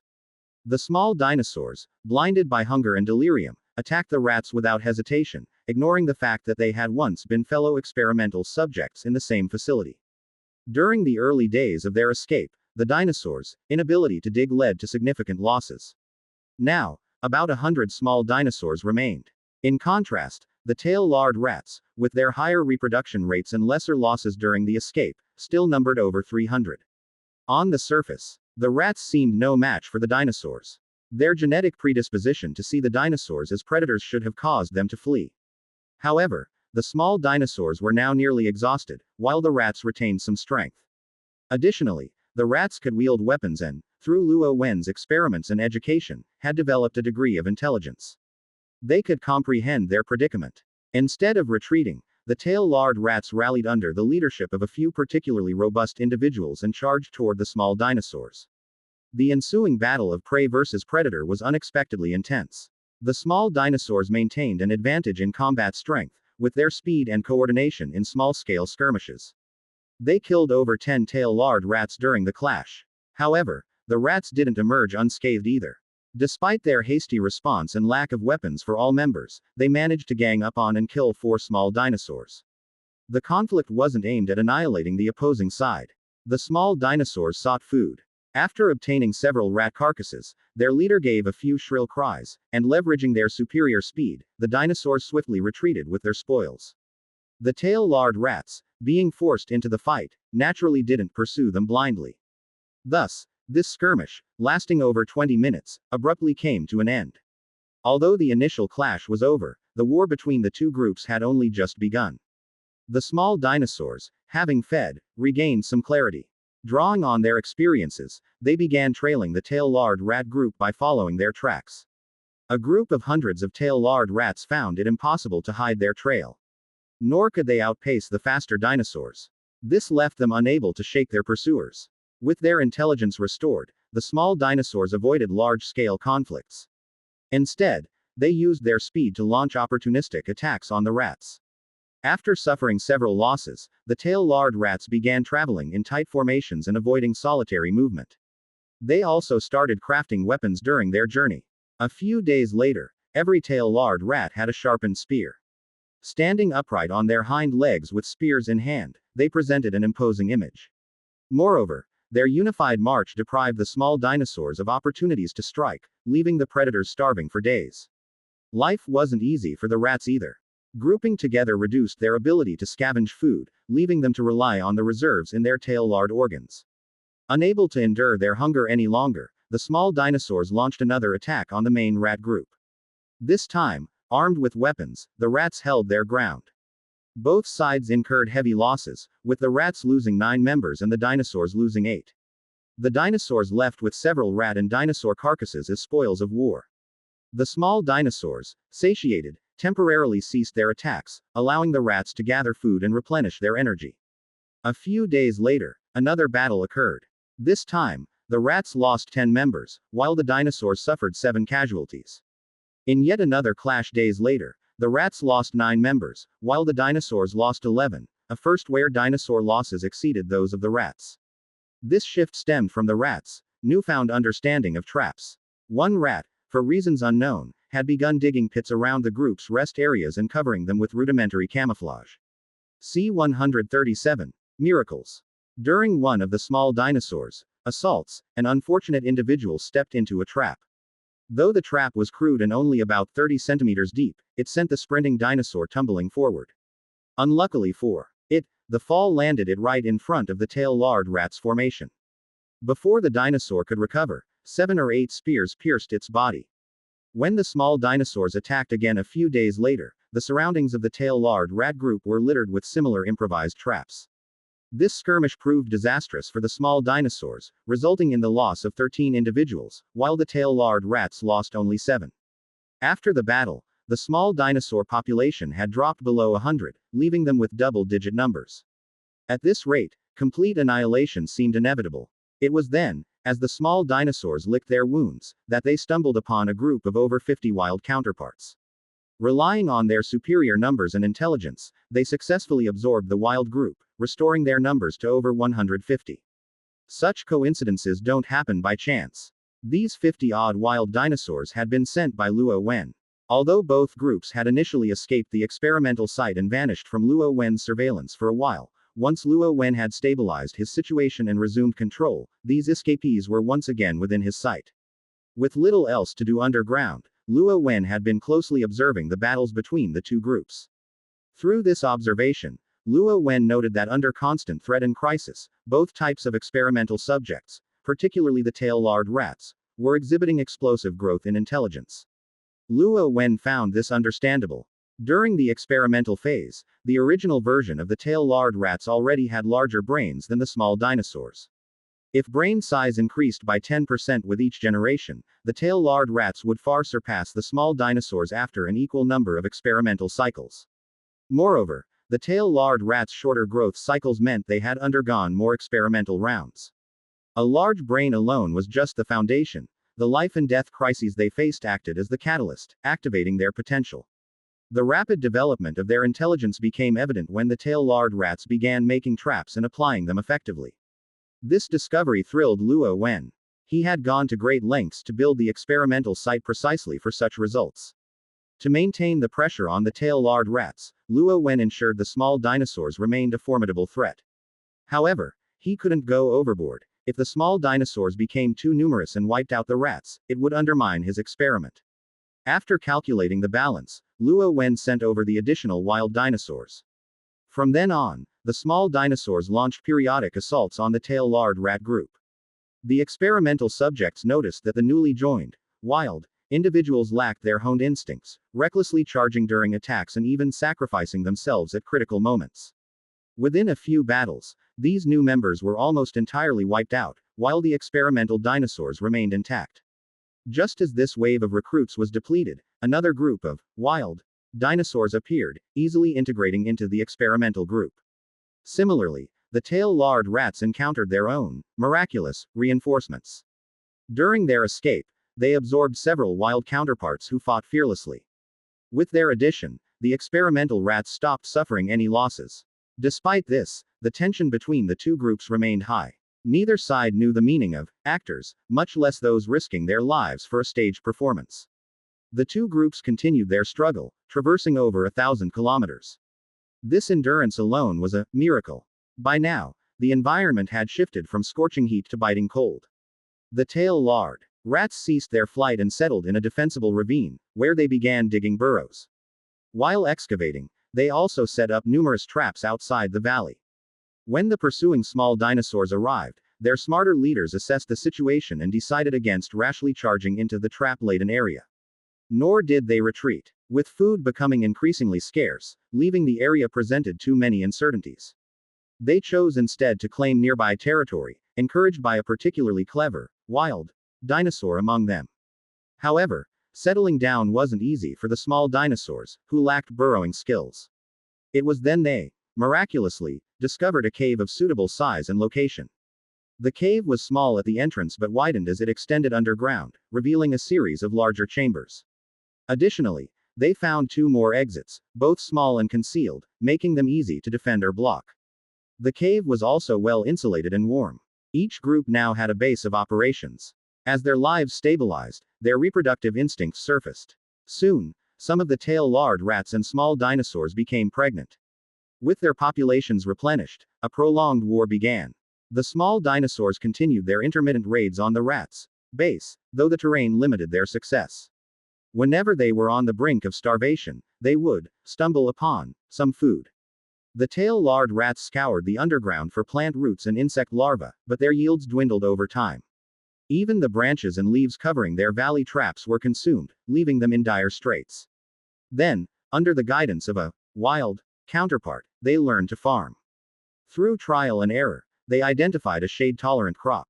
With this crop, they managed to scrape by. As the weather grew colder, the newborn generations of tail-lard rats and small dinosaurs became increasingly intelligent. Yet, they could only imagine the sun based on descriptions passed down from their elders. The two experimental groups' emerging societal structures created a need for more efficient communication. Some brighter individuals began developing languages based on the writing Luo Wen had initially taught them. Naturally, the tail-lard rats progressed faster than the small dinosaurs. After mastering farming, the rats achieved a degree of self-sufficiency. The small dinosaurs, however, would have faced extinction without Luo Wen's miraculous interventions. Luo Wen had already made his decision internally. For now, the small dinosaurs still had value. The tail-lard rats needed sustained pressure to accelerate their evolution and development, so the small dinosaurs would continue to receive miraculous assistance.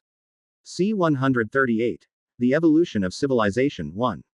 The dust from the initial impact and the volcanic ash from subsequent eruptions lingered in the atmosphere for decades before gradually settling back to the ground.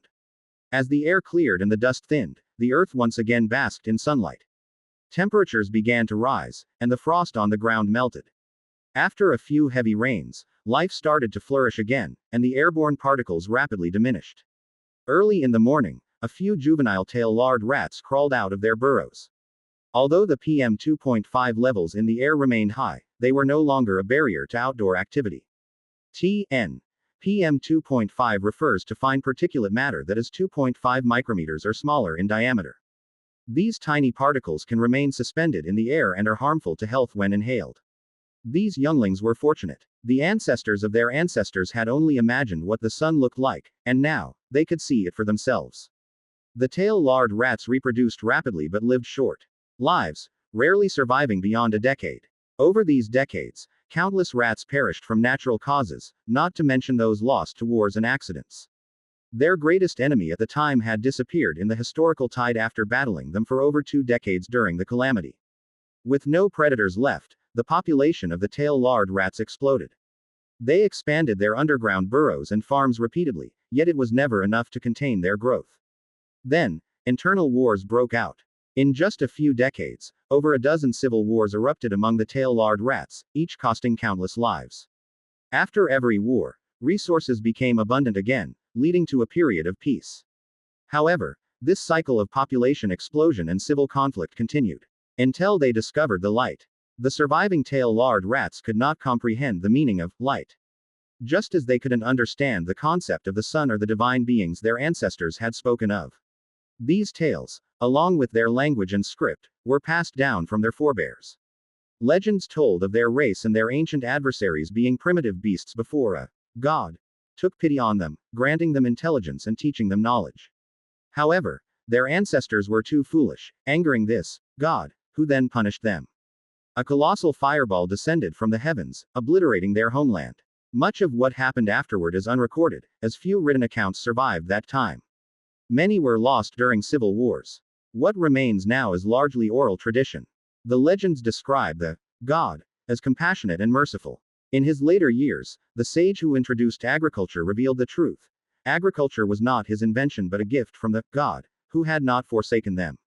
Perhaps their infighting had once again angered the god, leading to his disappearance. Today, the younger generations only hear these tales as stories, dismissing the existence of the god. The tail-lard rats emerging from their burrows faced a vast expanse of land, unrestrained by population limits. At this time, there were over 100,000 tail-lard rats underground.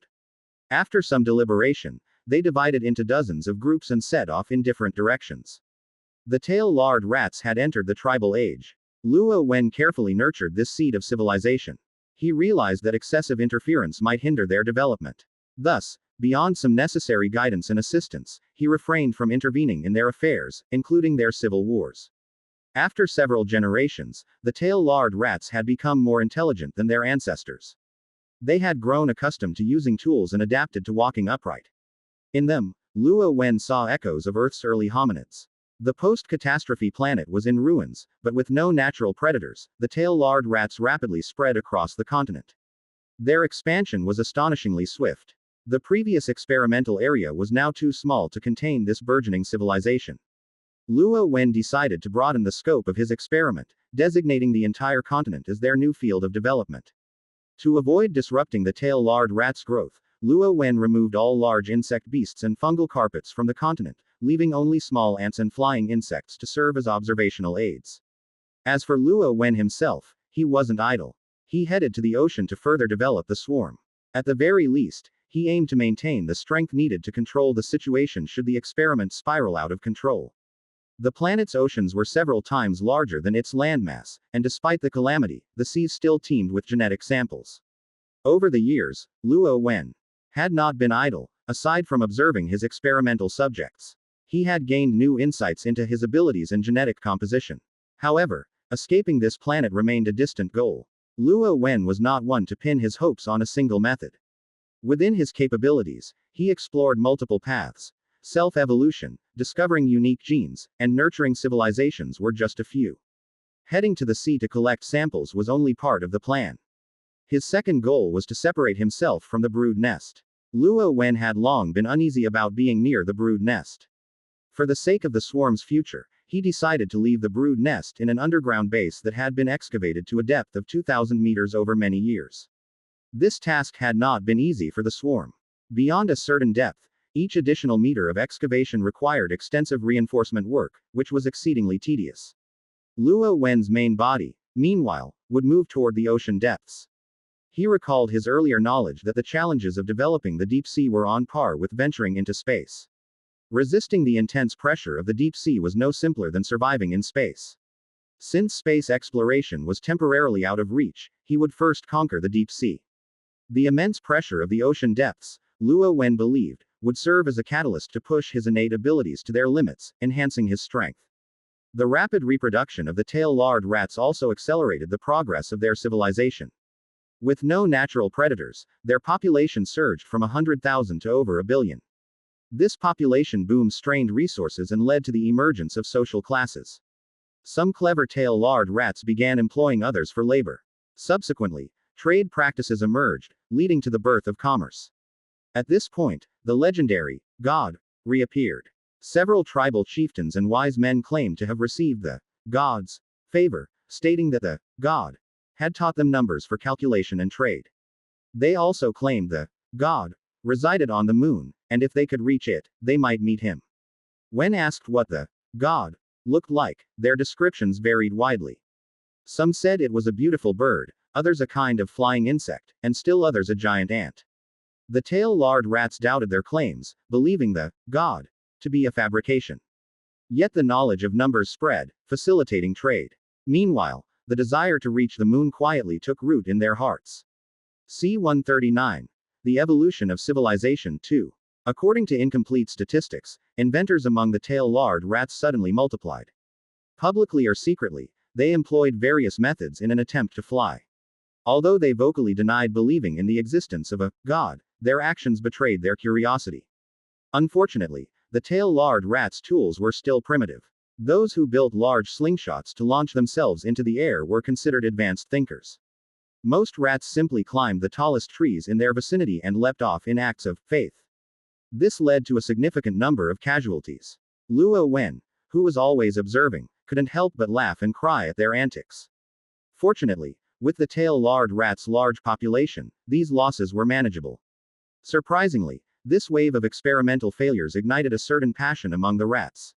A flurry of inventions and creations emerged, reminiscent of bamboo shoots sprouting after rain. While most ideas were laughable, a few proved practical. One such breakthrough was the wheel. Its invention quickly gave rise to carts, significantly improving transportation efficiency among the tail-lard rats. Besides the tail-lard rats, other animals had also survived the catastrophe. Among them was a creature that resembled a cross between a dinosaur and a bird. Its forelimbs had evolved into small, plump wings, rendering it flightless, while its strong hind legs made it an excellent runner. Some tail-lard rats discovered and domesticated these creatures to pull carts. Inspired by this, many other animals suffered similar fates. After much trial and error, the rats identified species suitable for domestication and breeding, using them as food sources or labor. With their productivity greatly enhanced, the tail-lard rats experienced another population explosion.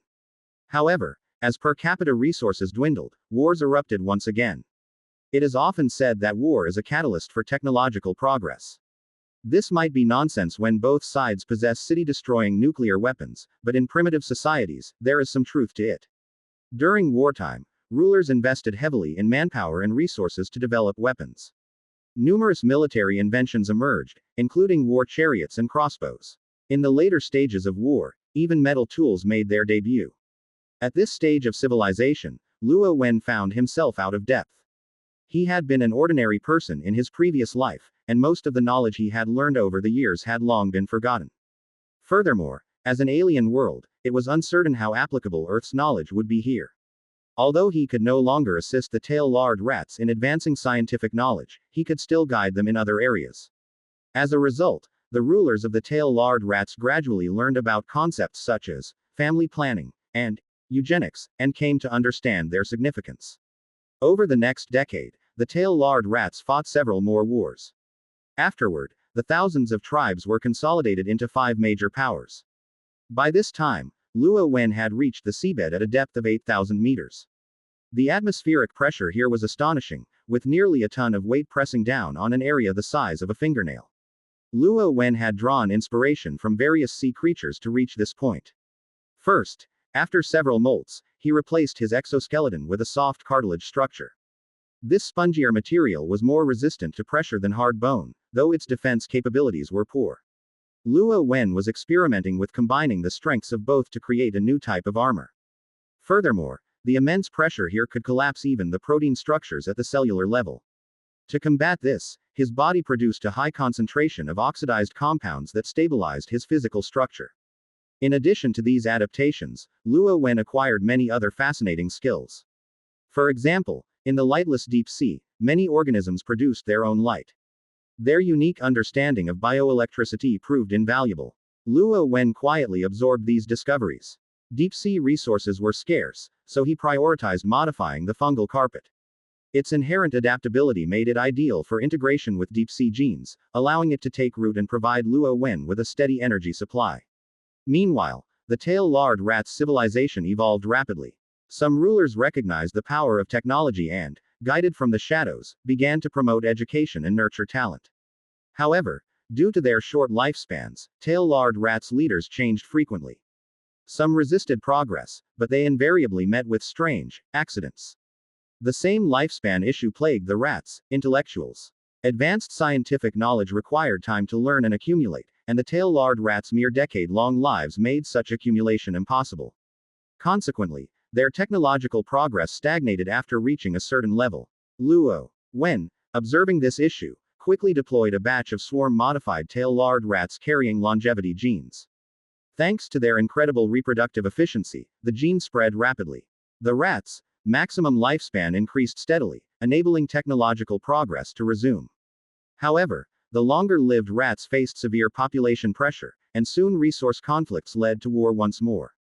The 5 major powers were eventually reduced to 2, the Kingdom of Kerrigan and the Kingdom of Merican. The Kerrigan royal family consisted of a mutant strain of white-furred tail-lard rats. Their pure white fur made them rare and striking, granting them a natural charisma among the predominantly mottled rats. Luo Wen had discovered their ancestors long ago and given them the surname Kerrigan as a tribute. The white-furred rats, believing themselves to be divinely chosen, eagerly established their power base. Their rise to prominence was not without Luo Wen's covert assistance. In contrast, the Kingdom of Merican reached its current status entirely through its own efforts. Its royal family, with solid gray fur, produced several visionary and capable leaders, building their strength over time and achieving their present-day stability. The 2 kingdoms, one in the north and the other in the south, divided the continent between them. Equally matched, they eventually chose to cease hostilities. With 5 powers reduced to 2, resources were consolidated, spurring another wave of technological advancement. Yet, the population problem persisted. Shortly after the war, both kingdoms experienced another population surge, leading to resource scarcity once again. Luo Wen, observing from the shadows, tirelessly managed the situation. Another batch of genetically modified tail-lard rats was discreetly introduced. These rats were engineered with limited fertility, producing a maximum of 1 to 3 offspring annually, and extended lifespans, raising the maximum age to 60 years, 4 to 5 times the original. 30 years passed quickly. The 2 kingdoms fought 2 more wars due to various disputes. Most of the old population without the new genes had died off, and those remaining were too old to reproduce. The birth rate gradually declined, and after years of adjustment, the population finally stabilized at an optimal level. C-140. Dialogue. The 2 great kingdoms, whose populations had sharply declined, no longer needed to resort to war to reduce their numbers. However, the conflicts between them, forged over years of relentless warfare, had become irreconcilable. Although no open battles occurred, a Cold War emerged as both sides sought to outdo each other in other fields. Influenced by certain unknown factors, both kingdoms began to prioritize education, establish schools, and nurture talent. In this environment, the technological advancement of the rat people progressed at a staggering pace. New and innovative theories were proposed almost daily, leading to the invention of the steam engine, trains, and airplanes. Perhaps the enduring legends of the gods continued to influence the rat people in subtle ways, as they maintained an extraordinary fascination with the two moons in their sky. One day, a rat person proposed the idea of a moon landing program, and the situation spiraled out of control. The term seemed to ignite a fire within the populace, unleashing unprecedented enthusiasm. Public demand for the moon landing grew louder by the day. The royal families of both kingdoms, especially the kingdom of Kerrigan, did not go against the tide of public opinion. Legends passed down by the Kerrigan ancestors made them even more determined to unravel the mysteries of the moons. Thus, with the rulers going along with the tide, related research institutions were quickly established, and resources were directed toward these efforts. A vast number of students began studying fields related to the program. The moon landing quietly became the new focal point of competition between the two kingdoms. In the vast plains, patches of farmland stretched as far as the eye could see. At the center of the plain stood a grand city. Its towering walls bore the marks of time, evidence of its ancient history. This city was the royal capital of the Kerrigan family. It had been their stronghold since their tribal era and had undergone continuous expansion by successive generations to achieve its current grandeur. Named the City of Glory, it spanned 4,500 mu, approximately 750 acres. Including its surrounding satellite towns and villages, the area housed a population of over 1 million rat people. Within the city stood an ancient fortress. Outside the fortress, elite soldiers clad in opulent, well-fitted uniforms stood guard day and night. Armed with a variety of weapons, they patrolled diligently, maintaining a formidable defense. This was the Kerrigan Royal Palace. 3 years earlier, the previous king of Kerrigan had passed away, and the throne was inherited by the eldest princess of that time. The Kerrigan family's rise to prominence was attributed to their unique white fur, a trait that had earned them a bestowed name from the gods. As a result, they placed great importance on their bloodline. The position of power was always passed down to the purest-blooded members of the family, in the hopes of continuing to receive the gods' favor. Curiously, though the Kerrigans had not encountered these so-called gods in generations, and many members of the family even doubted the authenticity of the ancestral stories, their method of succession persisted. Throughout the years, whenever the family faced calamity, they always inexplicably found a way out, narrowly escaping disaster. Thus, whether one believed in the legends or not, the system endured.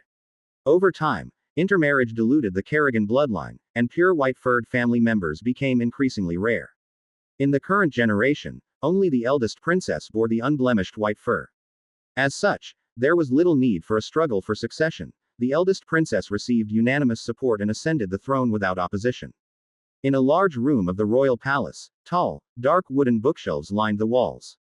2 ladders leaned against the shelves, which were packed with books of varying materials, many of which appeared to be original manuscripts.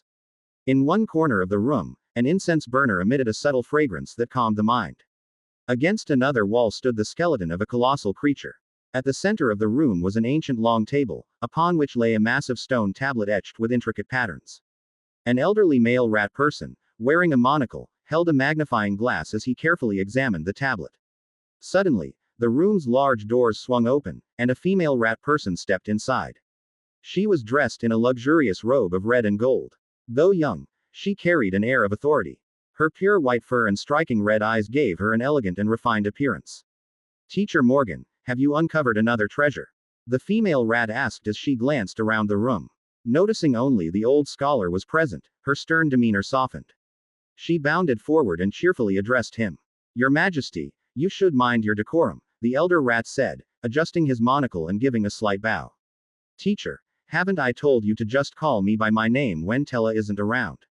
"Ever since I took the throne, you and I have grown distant," the female rat replied. She pulled out a chair and sat down without a care for her image. Morgan shook his head helplessly, indulgently replying, "Fine, fine. Sarah, where have you sent Tella this time?" "She's at the door. I told her I needed to discuss some private matters with you and didn't let her in." The queen's full name was Sarah Kerrigan, formerly the eldest princess and now the reigning monarch.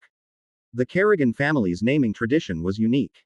After their ancestors received their divine name, all descendants took on the name Kerrigan. However, As the rat people's prolific birth rate quickly led to hundreds of Kerrigans, it became impossible to distinguish between individuals. One Kerrigan solved this problem by adopting a personal name, and others soon followed suit. Over time, Kerrigan transitioned from a given name to a surname. While many others adopted this practice, most rat people still preferred simpler names. Morgan raised an eyebrow in resignation, resuming his study of the stone tablet. Tella, the Queen's captain of the guard, was an extremely rigid female rat. Sarah likely had no pressing business here and had simply come to relax. Such visits had occurred numerous times before. Teacher, you still haven't answered my question. Seeing Morgan ignore her, Sarah got up and moved closer to the stone tablet, her curiosity piqued. Morgan furrowed his brow in thought before recalling her earlier question. Without looking away from the tablet, he said, "This is a relic from the Great Cataclysm, a stone tablet that survived from that time. Back then, the world was shrouded in darkness, and people consumed whatever they could find. Our ancestors used these tablets to record events, even though written language was not yet fully developed. Very few such relics remain, making this one a treasure. The royal treasury has plenty of these things. Didn't you examine them all before? I've never seen you make any breakthroughs," Sarah teased. The kingdom of Kerrigan, ruling half the continent, had no shortage of treasures, but such artifacts didn't interest her. Morgan was briefly taken aback but quickly recovered. As a renowned scholar, he wasn't used to being spoken to so bluntly, yet he couldn't afford to get upset with the white-furred queen. Huffing slightly, he twitched his whiskers and begrudgingly explained, "This one is different. It's older than any other tablet I've studied. See 141, Speculations. Look here." Morgan pointed to a pattern on the stone tablet and said, "Early writing combined peculiar textual styles with some pictographic expressions. This pattern represents a burning fireball." He then pointed to another part of the tablet. "These small figures. Look closely, there are subtle differences. They likely represent two different races. Over here, this glowing insect-like pattern appears to rule over these small figures. These record what seem to be natural disasters, processes of escape, and even conflicts between two races." Morgan enthusiastically expounded on his findings for a while before concluding, "The ancient legends are true, there really were gods." Sarah pursed her lips skeptically. "Teacher, you just said these are legends. Everything you've described could easily be guessed by any child with a vivid imagination." Morgan patted the stone tablet. "But now we have evidence. Everything is clearly recorded here. Maybe the ancients were just bored and carved their stories onto stone tablets for fun." Morgan's whiskers bristled as he glared at her. "The ancients weren't as idle as you think. You're not an ancient yourself, so how can you be sure they weren't?" For the sake of his health, Morgan decided not to argue further. Sarah, however, was far from finished. Since she was young, Morgan had been her tutor, practically raising her like a father. In his presence, she could be her true self, bantering, nitpicking, and showcasing her sharp tongue. Beyond this room, however, she transformed into the solemn and authoritative queen. Unfortunately, Morgan knew her too well. Just as she started to enjoy their verbal sparring, he would always put an end to it, leaving her unsatisfied. Glancing at Morgan, who pretended to be engrossed in his research, Sarah discreetly rolled her eyes and asked softly, "Teacher, do you truly believe in gods?" Morgan sighed, leaning back in his chair. Removing his monocle, he wiped it with his sleeve and replied, "I didn't at first. But as I've learned more, I've begun to believe." Sarah's curiosity was piqued. Morgan, a renowned scholar, had once been the epitome of rationality and scientific thought. In his prime, he had served as the head of the Royal Academy of Sciences and had scoffed at legends, dismissing them as baseless fabrications. After retiring from active duties, Morgan had shifted his focus to studying myths and history, even enlisting Sarah's help in accessing the royal archives. Since her ascension to the throne, Sarah's visits to Morgan had grown infrequent, and their interactions were usually limited to their playful bickering. To her surprise, the man who once staunchly believed in science was now entertaining the idea of divine beings.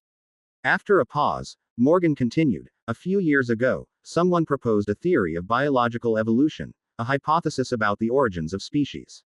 I found it intriguing and began researching it. But the deeper I delved, the more peculiar things I discovered. According to the theory, all species evolve over long periods through natural selection." Sarah straightened in her seat, a sign to those familiar with her that the topic had captured her interest. "Oh, and what's strange about that? The oddity lies in us, the rat folk. We suddenly developed language and writing and, in just 200 or 300 years, propelled our civilization to its current heights. Before Sarah could respond, Morgan pressed on. Many species have existed for tens of thousands, even millions of years. Why, then, are we so special? How did we emerge as a dominant race so quickly? Perhaps our history extends far beyond what we know, Sarah suggested. Maybe the great catastrophe from centuries ago wiped out our ancestors' civilization, and what we're building now is merely a reconstruction. Morgan nodded thoughtfully. That's a reasonable hypothesis. I've considered it myself. But through my studies of these tablets, I've found that the language and writing from that period were still in their infancy, lacking any structured system. Doesn't that support the idea of a previous civilization? The calamity might have destroyed it, leaving behind remnants for our ancestors to rediscover and build upon, Sarah countered. Morgan smiled approvingly. You're not wrong. But consider this. First, if we were truly rebuilding civilization, there should still be some records from the earlier era. Second, look at this skeleton. Observe its sharp teeth and massive claws, evidence of a large carnivorous creature. This skeleton is surprisingly well preserved, dating back only a few centuries. Calculations indicate that its owner lived around the time of the Great Catastrophe. And what does that imply? Sarah asked. A great deal. Without weapons, we rat folk couldn't possibly have stood a chance against such creatures. If we coexisted with them, we would have been nothing more than their prey. But we could have used weapons to defeat them, Sarah argued. Such creatures required substantial amounts of food, eating at least 10 ratfolk per meal. Moreover, numerous similar creatures have been unearthed. If a civilization like ours had existed then, these predators wouldn't have been allowed to thrive, they would have been eradicated. Even if kept for observation, their numbers wouldn't have been so vast. Morgan's voice interrupted her thoughts again. There's more. Historical records indicate that centuries ago, rat folk had extraordinarily high fertility rates, commonly birthing 7 or 8 offspring at a time, with some cases exceeding 10. They could reproduce every 2 to 3 months. Many wars were triggered by population explosions. During the same era, the average lifespan of rat folk was barely over a decade. But suddenly, our fertility rates plummeted, and our lifespans increased dramatically. From an evolutionary standpoint, these changes are highly irregular. What if evolution itself is wrong? Perhaps. But other species adhere to evolutionary principles. It's only us rat folk who seem anomalous. Then there's the matter of our ancestors' supposed nemesis, scarce in number and even more mysterious. We know almost nothing about them. Morgan looked visibly fatigued. Maybe they never existed, Sarah offered consolingly. Morgan nodded, then shook his head. I don't know. There are too many contradictions in our history. The two fell silent for a long time before Morgan muttered to himself, but if you introduce an omnipotent God into the narrative, everything begins to make sense. C-142. The Door. The revered scholar, former head of the Royal Academy of Sciences, and mentor to the Queen, Morgan, met with an unexpected tragedy. While climbing a ladder to retrieve materials in the library, he fell and passed away at the age of 56. Upon hearing the news, the Queen was devastated. She ensured Morgan was given a grand funeral and declared a day of national mourning. Although Morgan had long retired from the front lines of research and spent his later years pursuing seemingly unscientific endeavors, his contributions were monumental. With no family of his own, he had dedicated his life to science. Most of the personnel in the kingdom's scientific community were either his direct disciples or students of his students. Morgan's death left a significant impact, not only on the Queen but also on many researchers, causing delays in scientific progress. Time, however, could heal all wounds. People grieved but eventually resumed their lives and work. Then, the maintenance staff at the library discovered something startling. The broken rung of the ladder from which Morgan had fallen bore signs of deliberate tampering. The revelation was like a bomb exploding in a hornet's nest. The entire scientific community of the kingdom erupted in outrage. Before the researchers could organize a formal petition, the equally incensed Queen ordered the kingdom's Security Bureau, Investigation Bureau, and police force to conduct a thorough inquiry. With the three agencies working under mutual supervision and pressure, the truth gradually came to light. Morgan had been assassinated. A spy from the Kingdom of American had bribed an insider to engineer what appeared to be an accident. This investigation also uncovered numerous other accidents that had been deliberate acts of sabotage. The motive behind these actions was singular: to slow down the Kingdom of Kerrigan's scientific progress and give American an edge in the moon landing competition. The revelation triggered an uproar, not just within the scientific community but throughout the entire Kerrigan Kingdom. While spies and traitors were being rooted out, the nation began mobilizing troops along its borders, demanding justice from American, guilty and fearing retaliation, had already begun covertly deploying its forces near the border when Kerrigan started its investigation. Soon, the armies of both kingdoms were locked in a tense standoff at the frontier. The long-standing peace seemed poised to break, with war imminent. For years, Luo Wen had sensed strange changes within the swarm network. Periodically, external entities would attempt to invade, but Luo Wen had always easily repelled these intrusions. On this particular day, he encountered another attempted invasion. However, this time, the situation was unusual. The entity attempting to breach the network conveyed a clearer message. Although Luo Wen couldn't initially understand the information, the swarm network's translation function soon made it comprehensible. The entity was requesting permission to join the network. Luo Wen was stunned. He had always believed the swarm network was uniquely his, a closed internal system. How could someone apply to join it? He was momentarily shaken but realized the matter required an immediate decision. After careful consideration, he decided to grant the request. The entity was hidden in the shadows. Luo Wen had never detected its existence before. Even when it attempted to breach the swarm network, his extensive swarm intelligence network had failed to locate any anomalies. If he rejected the request, the entity would likely vanish again. Luo Wen reasoned it would be better to let it in and determine its identity, purpose, and allegiance. At the very least, it would provide a chance to understand the entity better. Confident in his control over the swarm network, Luo Wen believed he could neutralize any malicious intent or expel the entity if necessary. Before approving the request, he summoned all the blades into the network. There was strength in numbers, after all. Once preparations were complete, Luo Wen granted access. An unknown energy immediately flowed into the network. As the energy entered, the swarm network underwent a sudden update and upgrade, simultaneously transmitting a vast amount of information to Luo Wen. The sheer influx of data overwhelmed him like a thunderclap. It took Luo Wen a while to process the information. Once he did, he realized the supposed intrusion had been a colossal misunderstanding. The incident traced back to the swarm network's origin.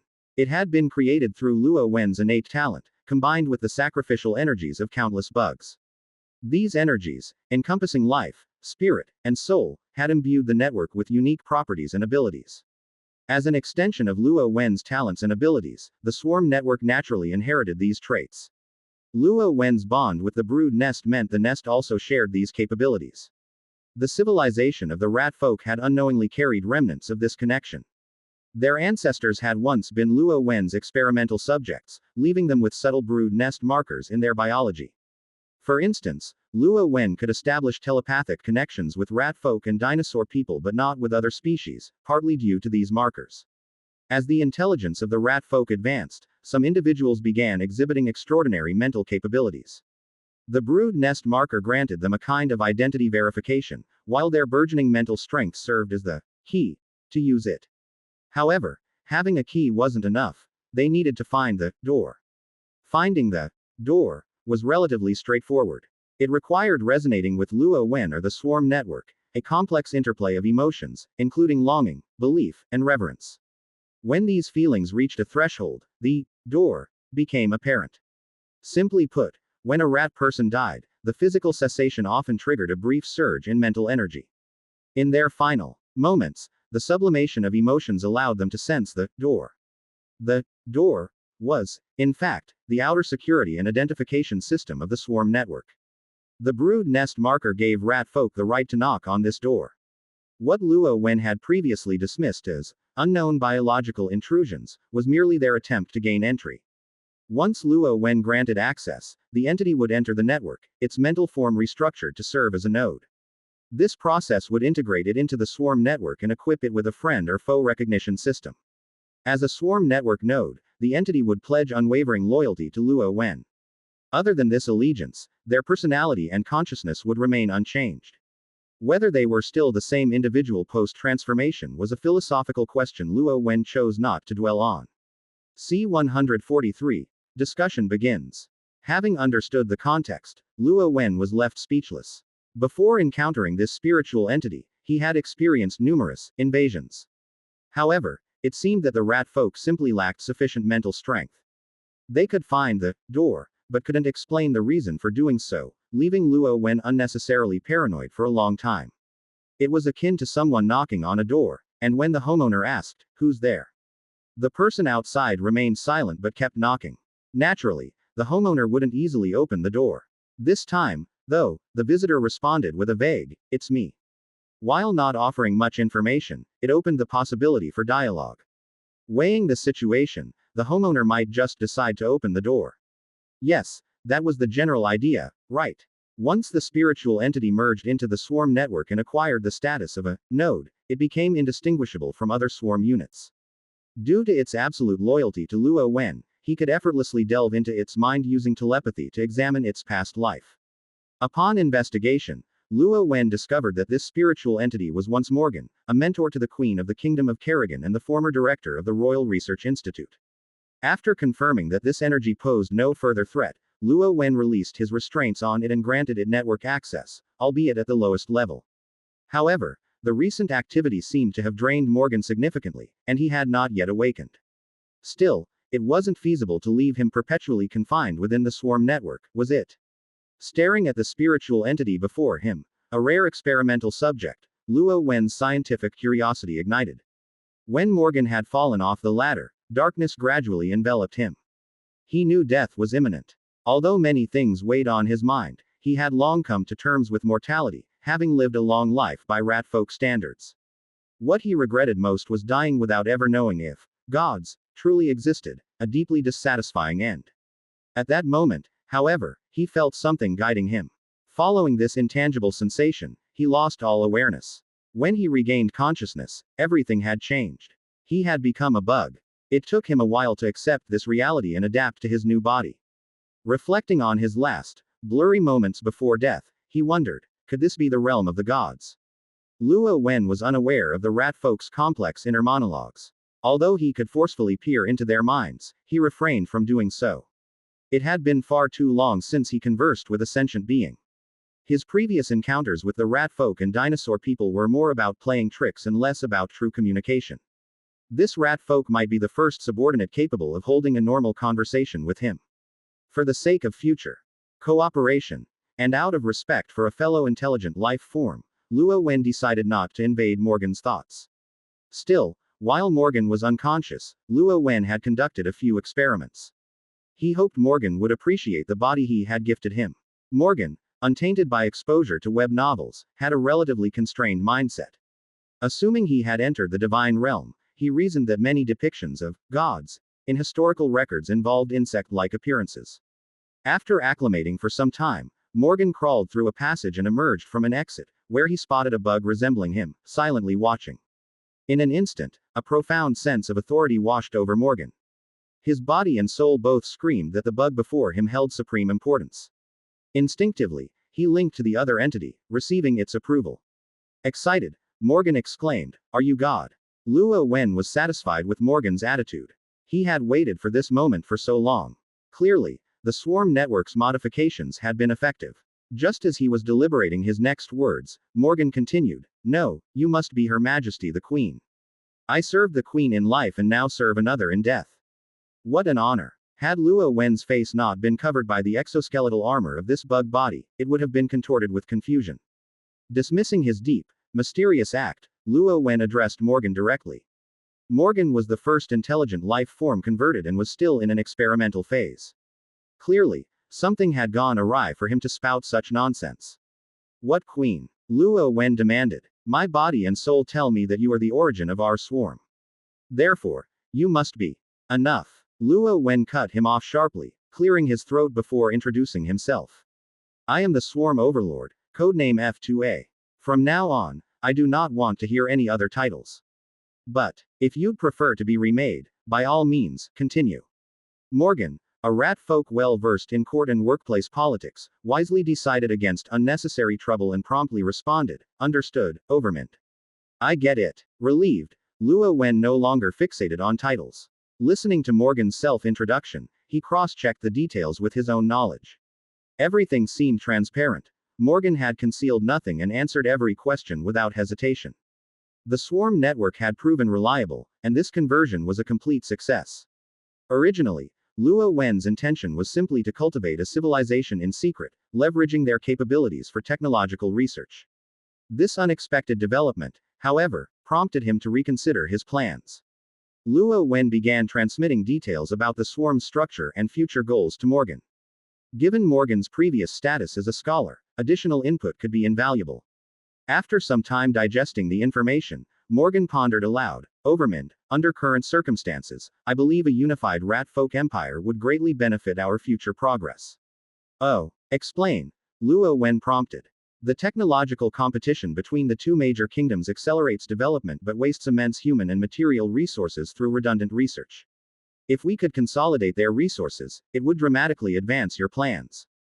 Luo Wen deliberated for a moment before asking, without external threats or kingdom rivalry, how would we ensure that the new empire continues investing in relevant research? Should the swarm play the role of antagonist? That might encourage technological advancement, but it would likely focus on weaponry. I've gone to great lengths to push space exploration, not to inspire anti-swarm armament. Moreover, while the swarm is powerful, we're still confined to this planet. A hasty reveal could be risky. Morgan twitched his antennae thoughtfully. Overmind, your concerns are valid. However, if the ruler of the new empire were one of us, all these issues would be moot. C-144. Ongoing discussion. Luo Wen had once considered secretly replacing a rat folk ruler. Technically, it posed no difficulty. After all, the rat folk had reached their current form thanks to his clandestine introduction of swarm experimental subjects, which had propagated across generations. Creating a rat folk body and transferring his consciousness into it would be entirely feasible. However, this wasn't some video game where you simply clicked through a few options. It was an entire lifetime to live through, not just managing governance, but also dealing with all the extended familial relationships, such as third aunts and eighth cousins. As the dignified swarm overlord, Luo Wen had no interest in acquiring a large clan of ratfolk relatives. While great ambitions require pragmatism, Luo Wen had been a recluse in his former life. If he were adept at navigating such complexities, he wouldn't have been a shut-in. Besides, all he cared about was the progress of the ratfolk's aerospace technology. He had no interest in other matters. The true reason, ultimately, was his advanced stage laziness. In the past, he had opted to work behind the scenes, quietly guiding events, and the results had been excellent, far better than if he had taken direct control. This only reinforced his decision not to get personally involved. Hearing Morgan's suggestion now, Luo Wen's first thought was, could the old guy be suggesting a role-play scenario? Upon further consideration, it occurred to him that Morgan, being a rat folk, had an intimate understanding of their society. Moreover, he was intelligent, experienced, and had even served as a royal tutor. If Morgan took on the role, it might actually work. The complication was that Morgan had previously been aligned with the Kingdom of Kerrigan, whose current ruler was a female rat. Was the old man suggesting some sort of cross-dressing scheme? A man pretending to be a woman? Luo Wen was surprised. He had reviewed Morgan's life and hadn't noticed any such tendencies. Or was Morgan proposing to replace the ruler of the Kingdom of Merrican? That ruler was male, but Morgan seemed less familiar with their political environment. Taking over that role might make things harder to manage. Setting these thoughts aside, Luo Wen decided to hear Morgan out. So, which king are you suggesting we replace to unify the rat folk? Morgan was momentarily confused by Luo Wen's line of thought, pausing before responding, replace. What do you mean? Didn't you just say that if the new empire's ruler was one of us, the problems I'm worried about wouldn't arise? After a moment of reflection, Morgan replied, Overmind, what I meant was that the Queen of the Kingdom of Kerrigan was once my student. I'm confident I can persuade her to support our cause. This discrepancy in understanding stemmed from their differing perspectives. Luo Wen had lived for centuries, even discounting his periods of hibernation. In terms of age, he far surpassed Morgan. Over such a long span, his worldview had completely transformed. To him, only those with a node status in the swarm network could qualify as one of us. The network ensured their absolute loyalty, sparing Luo Wen from political maneuvering, an arrangement perfectly suited to his lazy nature. Morgan, being the only other intelligent life form with node status in the swarm, was naturally considered trustworthy. When Luo Wen heard Morgan's suggestion, his immediate assumption was that Morgan was volunteering to play the ruler himself. For Morgan, however, the term one of us extended to anyone with aligned or non-conflicting goals and interests. Luo Wen quickly grasped the misunderstanding. While he trusted Morgan due to his established node status, relying solely on the old man's past student-teacher relationship with a queen was far too precarious. He couldn't entrust the future of his long-laid plans and the swarm's destiny to such uncertain terms. Morgan noticed Luo Wen's hesitation and offered further explanation. Overmind, your previous strategy of minimal interference worked well. Your mysteriousness allowed you to engage with the rat folk effectively. Perhaps you could maintain this approach while interacting with them. But before proceeding, I'd like to ask a few questions to refine my idea. Luo Wen twitched his antennae, signaling Morgan to continue.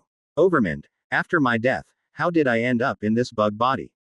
When you mentioned replacing a king, does that mean I could leave this body and transfer into a new rat folk body? You don't know. Luo Wen asked. Seeing the confusion in Morgan's compound eyes, Luo Wen recalled that Morgan had been unconscious when his consciousness was integrated into the swarm network and then placed in this body. During the earlier data transmission, Luo Wen had only shared information about the current situation and future plans, omitting details about the swarm network. Moreover, Morgan's network access was restricted to the lowest level, allowing only basic communication with higher-ups. This oversight was likely Luo Wen's mistake, but he wouldn't admit it. Shifting perspectives, Luo Wen brought Morgan into the swarm network, letting him view the data now embedded in his consciousness and experience his new form as an energy entity. I can place your consciousness into the body of another swarm unit, including a rat folk, Luo Wen explained. Then why did you put me in a bug's body? Morgan asked. Would Luo Wen admit it was simply a whimsical experiment to see how an intelligent being would react upon discovering they had become a bug? Because there were no spare rat folk bodies, only bug bodies available, Luo Wen said after some thought, crafting a plausible excuse. Morgan, though skeptical, didn't press the issue and instead asked, if the body I inhabit dies again, will I return here? This question stumped Luo Wen. Even transferring consciousness into other swarm bodies had been a first-time experiment with Morgan. He had no idea if the process could be repeated after another death. As the first outsider to arrive here, I can't say for certain, Luo Wen admitted. But you could test it. When you leave, find a spot far away and try self-terminating. That way, we'll know for sure. Morgan chuckled dryly. Overmind, while I'm much younger than you, I'm still considered old among the rat folk. I believe younger individuals, more suited to this task, will eventually come along to test this question. For now, let's leave it a mystery. The two exchanged knowing smiles, both recognizing a shared reluctance. In this moment of mutual understanding, no further words were needed. C-145. Conclusion of the discussion. Although their encounter was brief and their exchanges limited, Luo Wen found himself quite fond of Morgan, particularly because he considered the rat folk elder as one of his own. Perhaps this fondness stemmed from how long it had been since Luo Wen had meaningful interaction with anyone. Morgan's earlier remark about leaving such questions for the younger generation gave Luo Wen an idea. Since Morgan had managed to find the door, it stood to reason that more rat folk could eventually locate it too. If Luo Wen hadn't mistakenly interpreted those earlier intrusions as hostile, Morgan wouldn't have been the first to succeed. This realization addressed the swarm's deficiency in intelligent life forms. Moreover, thanks to the swarm network, these individuals would remain absolutely loyal to him, allowing him to proceed without concerns of betrayal. In time, the swarm's intelligent members would grow in number. Luo Wen could even establish a dedicated research institute, allowing him to pursue any scientific inquiry without relying on the rat folk civilization. Such an arrangement would be far more convenient than covertly guiding their development. Even so, Luo Wen decided to continue nurturing the rat folk civilization. They served as resources, after all, essential for producing the swarm's own intelligent life forms. Additionally, they provided a useful cover. Should alien species visit this planet, the swarm, still confined to its homeworld, was too vulnerable. Having an overt civilization in place would reduce the chances of the swarm being discovered. The probability of such an encounter was slim, but Luo Wen prided himself on his expertise in caution. With these thoughts, Luo Wen lost interest in unifying the rat folk under a single empire. When Luo Wen shared his ideas with Morgan, the elder paused to consider before responding. If that is your goal, Overlord, then unifying the rat folk empire becomes even more critical. Oh, why's that? If you wish to establish a swarm research institute, you'll require a great many scientific talents. You're not wrong, Luo Wen agreed. However, Morgan continued, I recall that for outsiders to connect to the swarm network, they first need to find the door. To find the door, they must harbor strong emotional ties, perhaps reverence or attachment, toward you or your alternate identity. Luo Wen nodded in agreement, gesturing for Morgan to elaborate. Drawing on his experiences, Morgan explained, in my case, it was curiosity about the origins of the rat folk, which gradually developed into a mix of emotions. Curiosity, awe, aspiration, faith, and so on. These emotions led me to the door and ultimately transformed me. Morgan paused, appearing deep in thought, then resumed, among researchers, cases like mine are rare. Most who manage to find the door are likely to be those who blindly believe in myths and worship you unconditionally. While their loyalty to the swarm is guaranteed, their contributions may be limited. Furthermore, while we are absolutely loyal to you and would never harm the swarm or your interests, we remain independent individuals in terms of consciousness. This means that internal conflicts could arise. Disputes over research topics might be tolerable, but petty rivalries and infighting are not something you'd want, I assume. Luo Wen was somewhat irritated by Morgan's bluntness. Why describe faith in him as blind devotion? Even so, he understood the elders' underlying concerns and acknowledged the realities they reflected. However, Morgan didn't know that pure faith alone wouldn't suffice. Even if someone reached the door, without unique mental talents, they couldn't complete the journey. At present, individuals with such talents were exceptional in many ways, which meant they wouldn't be mediocrities. Still, as Morgan suggested, their numbers among researchers might indeed be limited. Luo Wen shared this aspect of mental aptitude with Morgan, who considered it thoughtfully. Researchers are generally intelligent, their mental talents might be quite strong. If there's a way to train these talents, it would be beneficial. Unfortunately, that's beyond my expertise. It would depend on you, Overlord.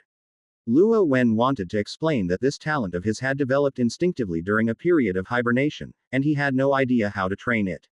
Nevertheless, since no one else was equipped to take on this task, he resolved to explore potential methods in the future.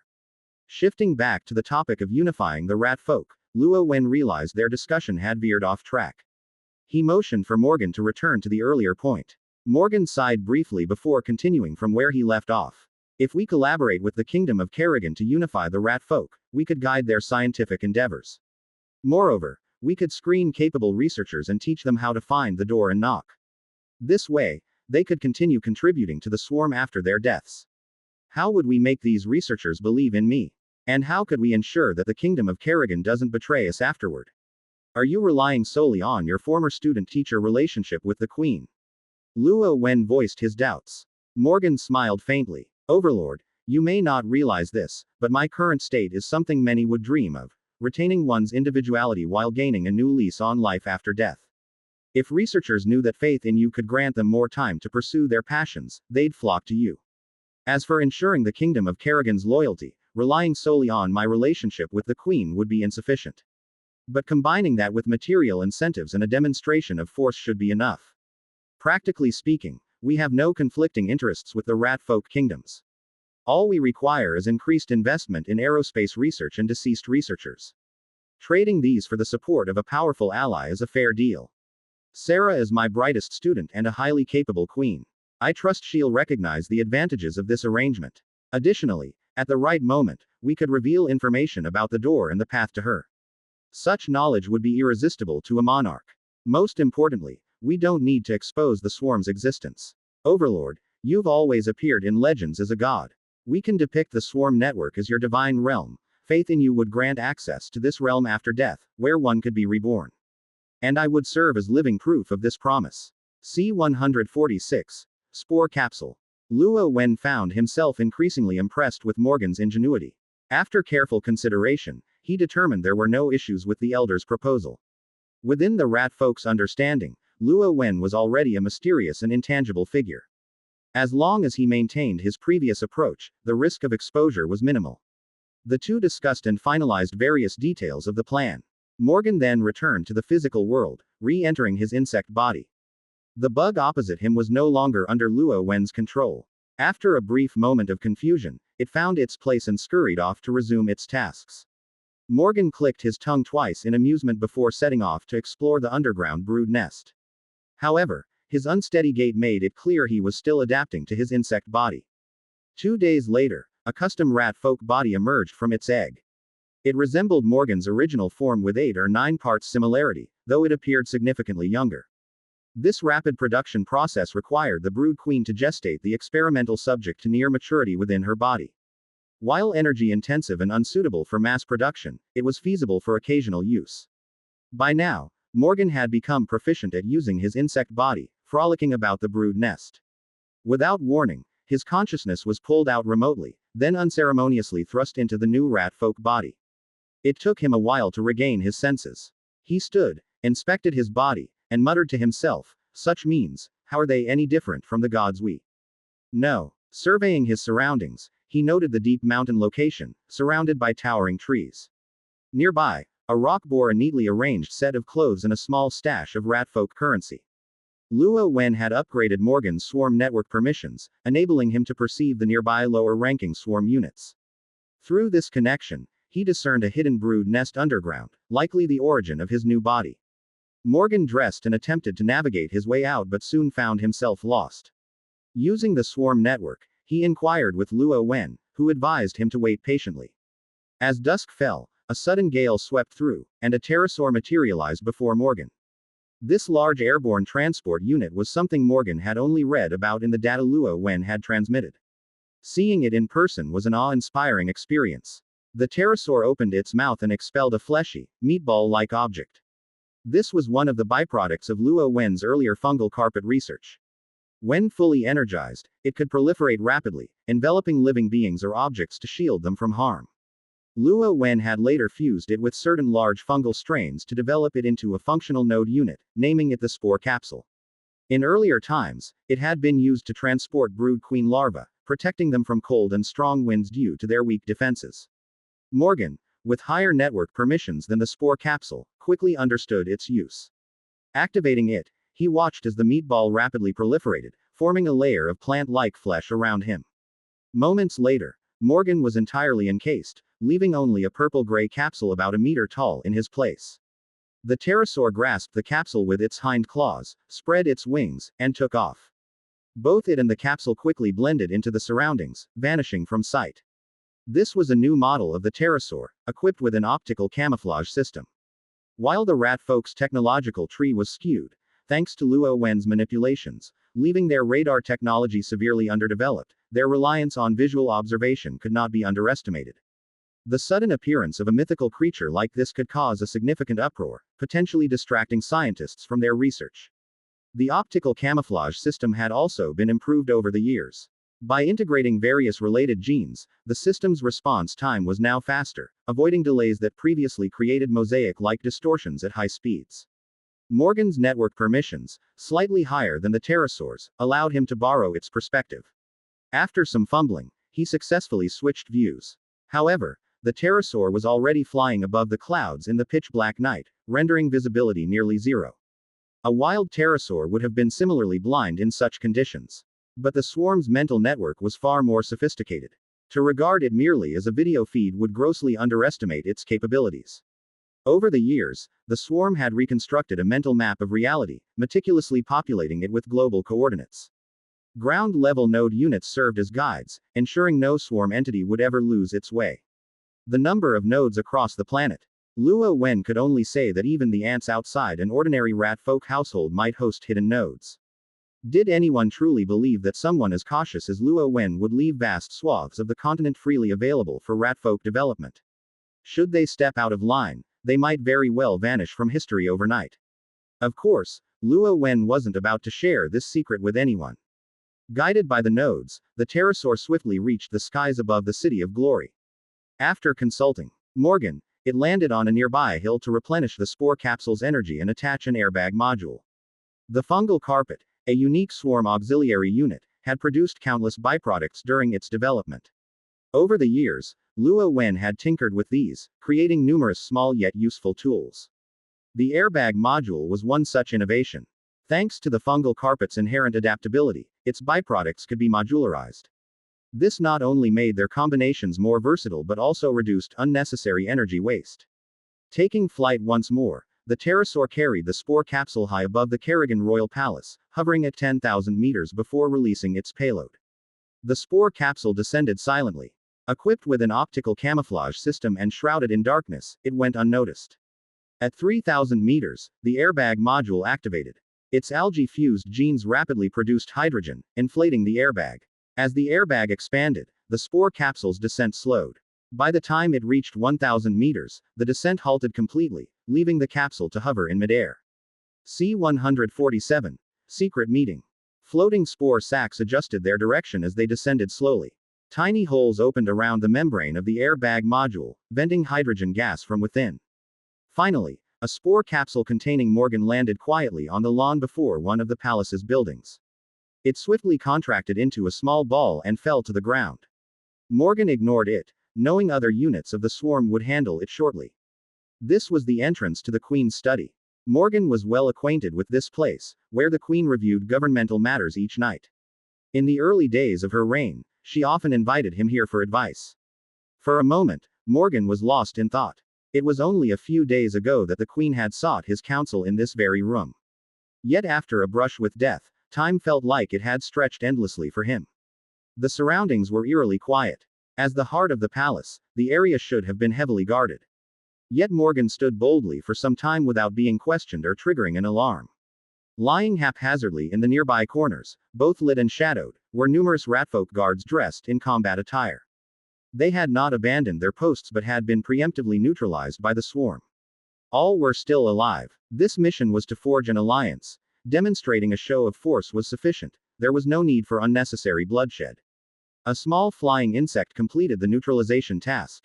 Equipped with stingers laced with potent hypnotic toxins, they only needed a light jab at the nape of the unsuspecting ratfolk guards to render them unconscious for about 2 hours. In front of the study door stood a gray and white-furred female ratfolk, fully armed. Even in her unconscious state, she leaned against the wall as though still on duty. Seeing her, Morgan sighed in relief. This was Tella, the Queen's chief bodyguard, who rarely left her side. Her presence confirmed that the Queen hadn't wandered off today. The swarm's scouting units had already confirmed that the Queen was in her study. Yet Morgan, still unaccustomed to the swarm's precise and coordinated operational methods, harbored a trace of doubt. The swarm, embodying Luo Wen's will, operated with a level of discipline and unity unimaginable to Morgan, whose experience was limited to the ratfolk military. Even the most elite ratfolk troops could not achieve such synchronization. Inside the study, Queen Sarah Kerrigan sat quietly at her desk, waiting. She had long noticed the anomaly outside. However, she chose not to act rashly. Since the intruders had already dealt with her guards and even disabled the monitoring room. Without triggering any alarms, they clearly had extraordinary methods, or an inside collaborator. She leaned towards the latter theory, unable to fathom how the guards could be subdued so silently without internal betrayal. Given this, any action on her part would likely be anticipated. It was better to stay put and confront the intruders directly, to discover their purpose, and to unmask the traitor. Even in death, a queen must not lose her dignity. When Morgan pushed open the door, their eyes met immediately, and the atmosphere seemed to freeze. The two exchanged their first unspoken confrontation. "Have you come to kill me?"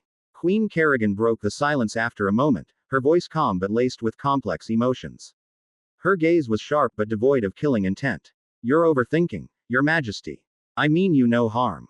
Morgan observed the Queen, whose expression bore a trace of resignation to death, and spoke without theatrics.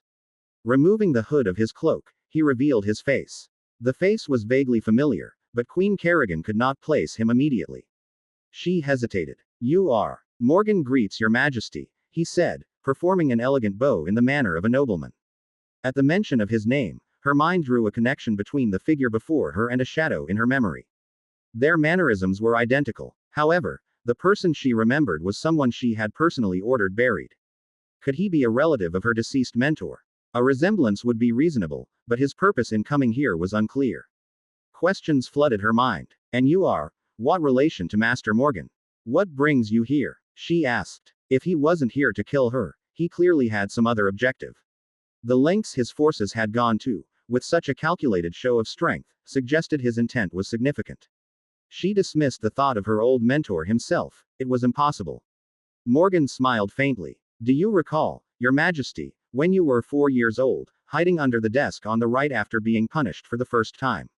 Or when you were 5, and just a few days ago, my musings about the gods? Do you remember?" As Morgan recounted each moment, Queen Kerrigan's face darkened. Finally, she trembled and asked in disbelief, Master Morgan, how can this be? Morgan remained silent. After a brief pause, Queen Kerrigan absorbed the revelation and steadied herself, her intellect reasserting itself. She asked, could it be? That's right, Morgan confirmed. But that's just a legend. Legends often have roots in truth. Then, teacher, after death, I was fortunate to meet the gods. I offered my faith, and they resurrected me. The brief exchange shook Queen Kerrigan profoundly. Even the silent subdual of her guards hadn't impacted her as much as this revelation. Morgan observed her expression and said softly, I understand how you feel. Not long ago, I was as shaken as you are now. But this is reality. Queen Kerrigan took longer to process this revelation, quickly reviewing every piece of information in her mind. Was it possible that an internal traitor had merely found someone resembling Morgan to confuse her? Or was the Morgan before her truly the one from her past? The details Morgan revealed were things only she and her mentor had known. If he was indeed telling the truth, then the situation was far more complex than she imagined. If the intruders were merely from the Kingdom of American allied with a traitor, at least the fight would remain on familiar terms. But if the man before her truly had divine backing, this was an entirely different level of conflict. She had no experience dealing with gods. Against such inscrutability, she was at an inherent disadvantage. For a moment, she felt utterly at a loss. C-148. The unexpected. However, as the Queen of the Kingdom of Kerrigan, Sarah Kerrigan would not avoid what she must face. Steadying herself, she asked, so, teacher, you didn't come here just to see me, did you? Morgan was pleased with her composure. After all, she was his student, and her performance brought him a sense of pride. Of course not. While I did want to see your majesty, I also have a proposal for cooperation to discuss. The Queen furrowed her brow. And, teacher, in what capacity are you proposing this cooperation? As Morgan, or as a representative of the one behind you? Morgan smiled faintly. Your Majesty sees clearly. I am here as a representative of my god. Then please, speak plainly. I'm curious. What sort of cooperation could a legendary god propose to a mere mortal like me? After my rebirth, I learned that my fall was no accident. Moreover, it pushed the two nations to the brink of war. Therefore, I petitioned my god to aid the Kingdom of Kerrigan in annexing the Kingdom of American and establishing a unified Ratfolk empire. Queen Kerrigan hadn't anticipated such an ambitious proposal. While unifying the Ratfolk had been the dream of her and her ancestors, the scale of the offer was almost overwhelming, too good to be true. She didn't doubt Morgan's capabilities. The demonstration outside had been proof enough. If even the most secure location in her kingdom could be infiltrated so thoroughly, other places might as well have no defenses at all. And what would I need to offer in return? She asked. It's quite simple. After unifying the Ratfolk, we need your majesty to allocate additional personnel and resources to continue advancing the lunar exploration project.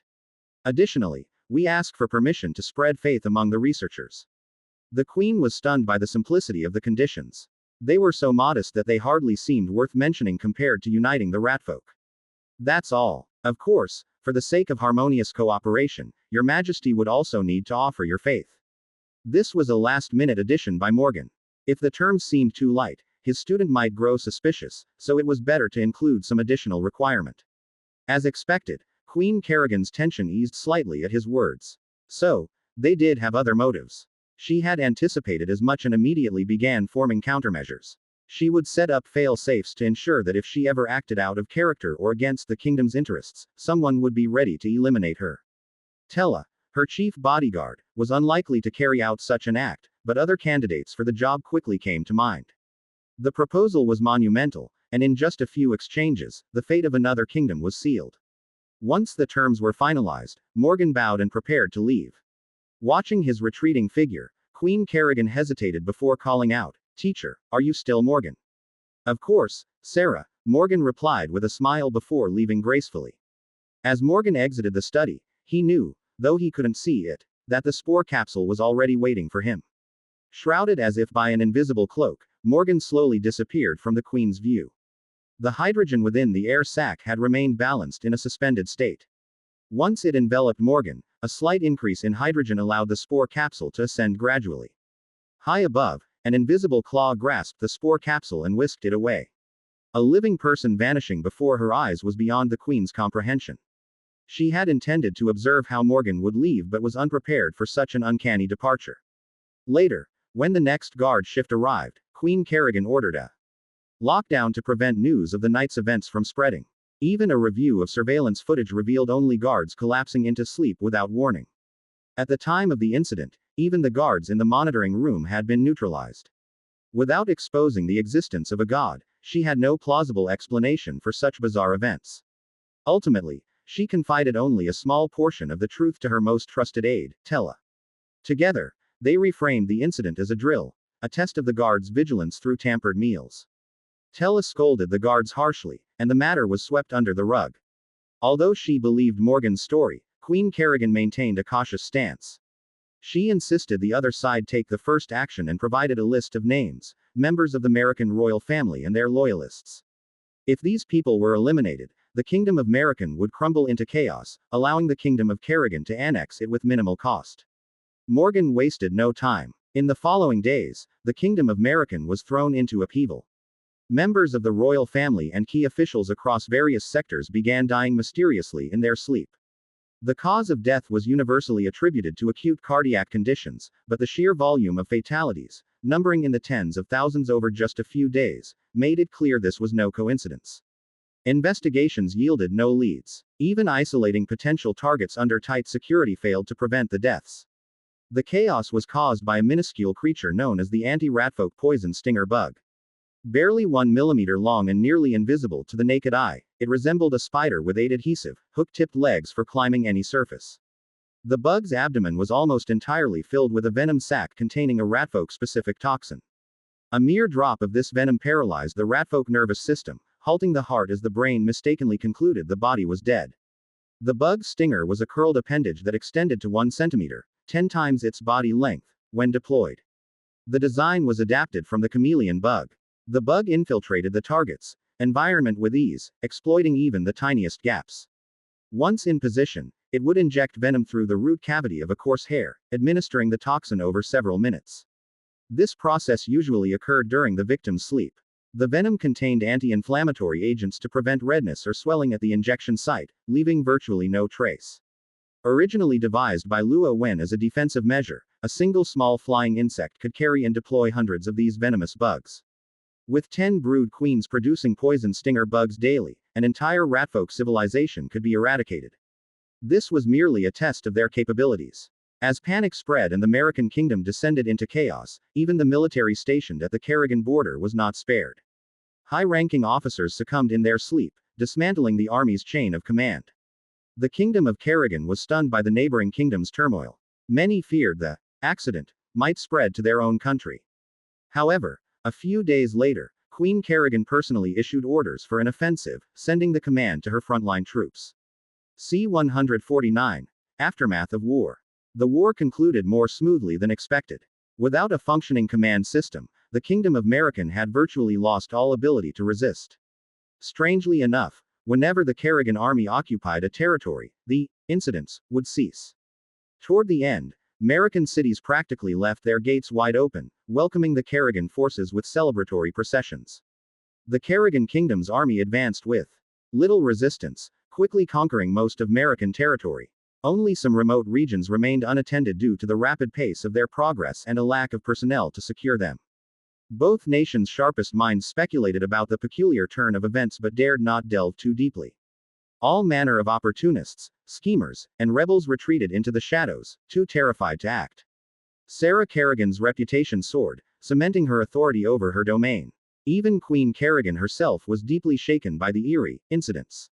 So, this is the power of a god, she wondered. Despite being a collaborator, she had no understanding of how her allies had orchestrated these events, ultimately attributing it to divine intervention. The display of power served a dual purpose. It crippled the Kingdom of American and subdued the Kingdom of Kerrigan. The demonstration was even more fearsome than what had unfolded outside her study door. Until a countermeasure could be devised, the partnership was secure. Any lingering doubts or reservations the Queen harbored were dispelled.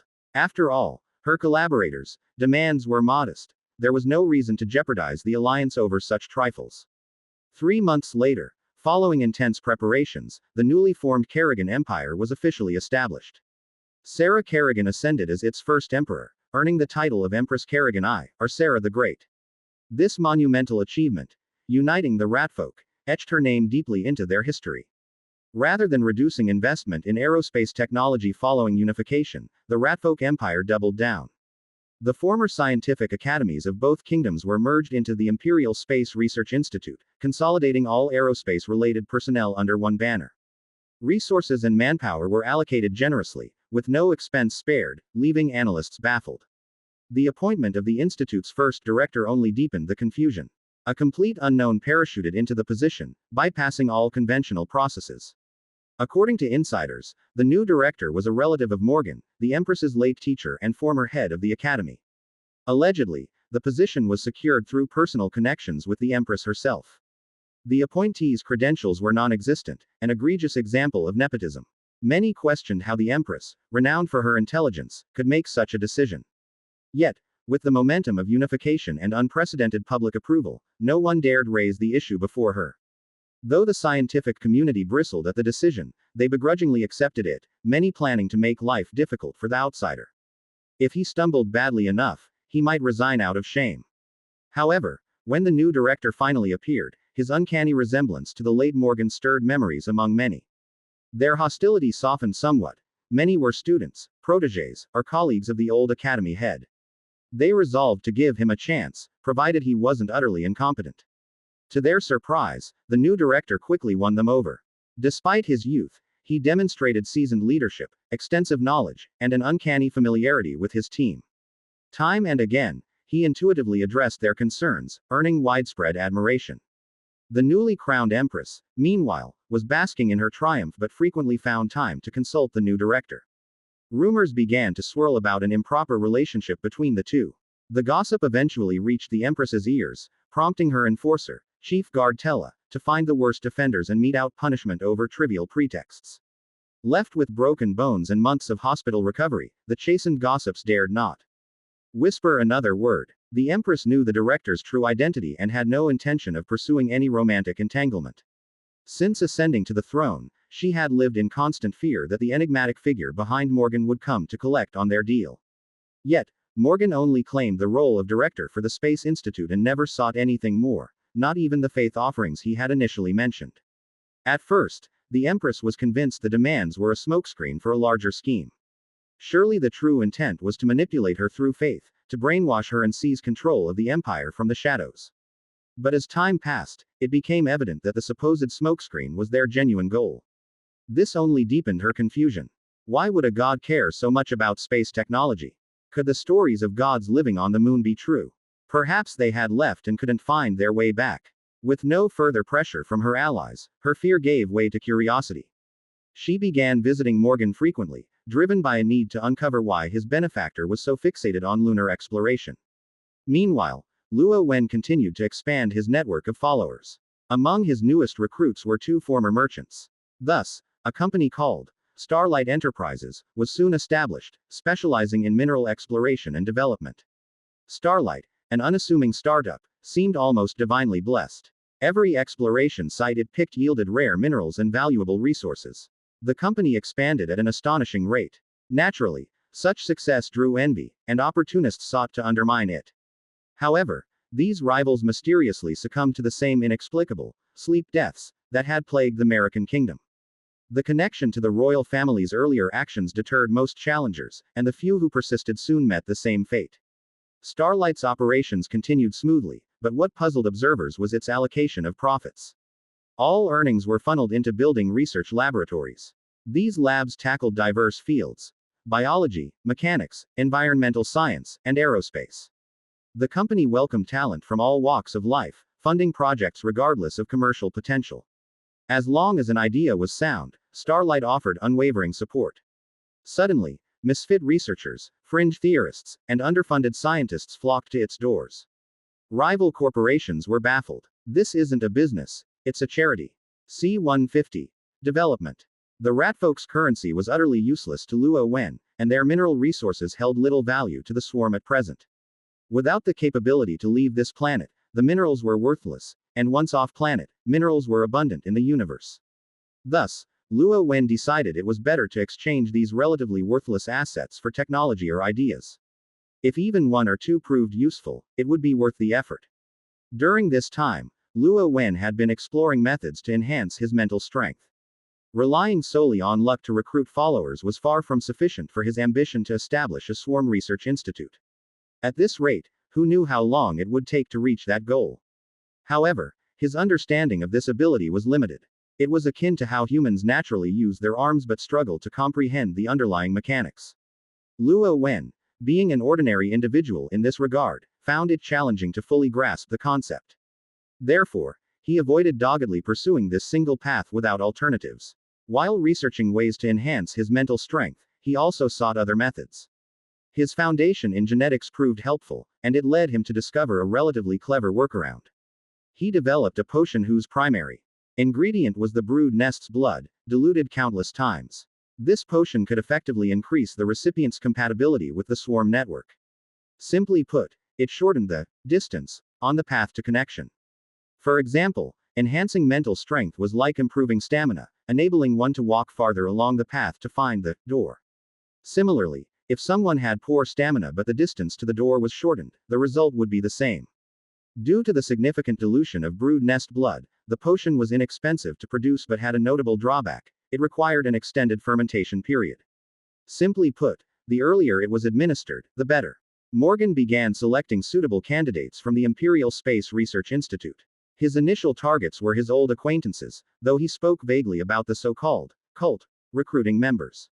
Unexpectedly, these individuals thought they had caught him in some sort of scheme and secretly reported him to the Empress.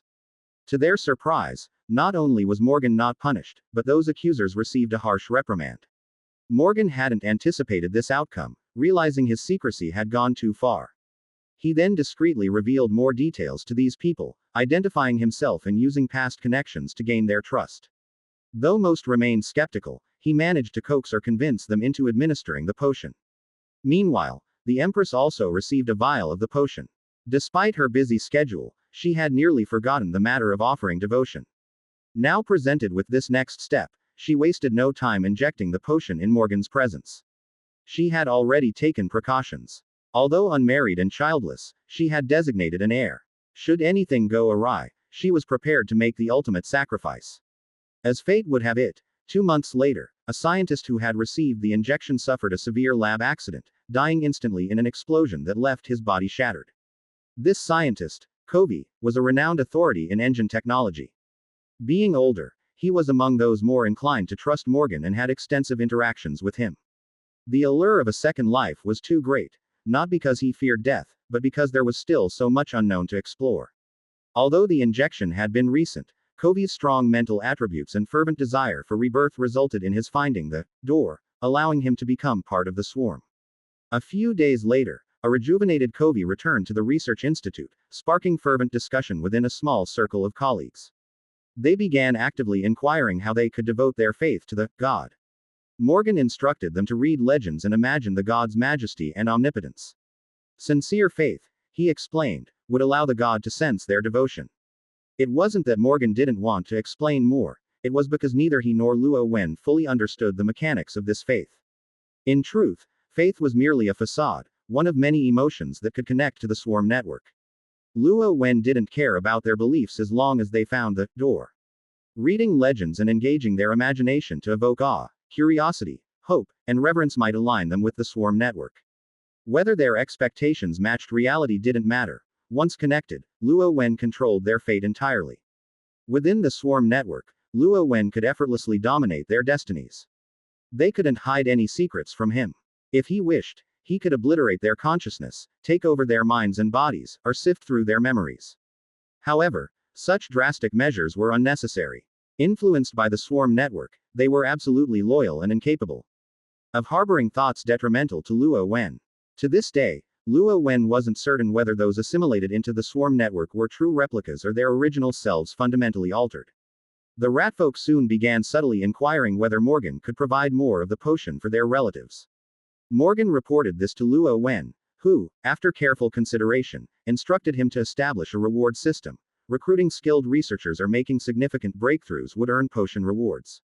Given the potion's simplicity to produce, this approach motivated the ratfolk while allowing them to include their families. Luo Wen reasoned that once the swarm expanded into outer space, he wouldn't be able to oversee everything himself. Having intelligent individuals to assist in management would be advantageous. As for any unsavory individuals that slipped through, they could be given a basic body to fend for themselves. If they caused trouble, they'd be transferred into worker ant bodies and assigned to menial tasks. Ordinary ratfolk without value wouldn't burden the swarm, but as the foundation of civilization, their descendants might one day reach the standards for swarm nodes. Thus, Luo Wen decided to let them live happily on this planet for the rest of their lives. The reward system quickly transformed the ratfolk's work ethic. Within no time, nearly all researchers over 40 at the institute had been converted. Under collective pressure, Morgan lowered the age threshold to 30 and emphasized strict confidentiality. He warned that any breach of secrecy would result in the loss of rewards or eligibility altogether. Morgan didn't need to stress this point further, the ratfolk tightly guarded the secret.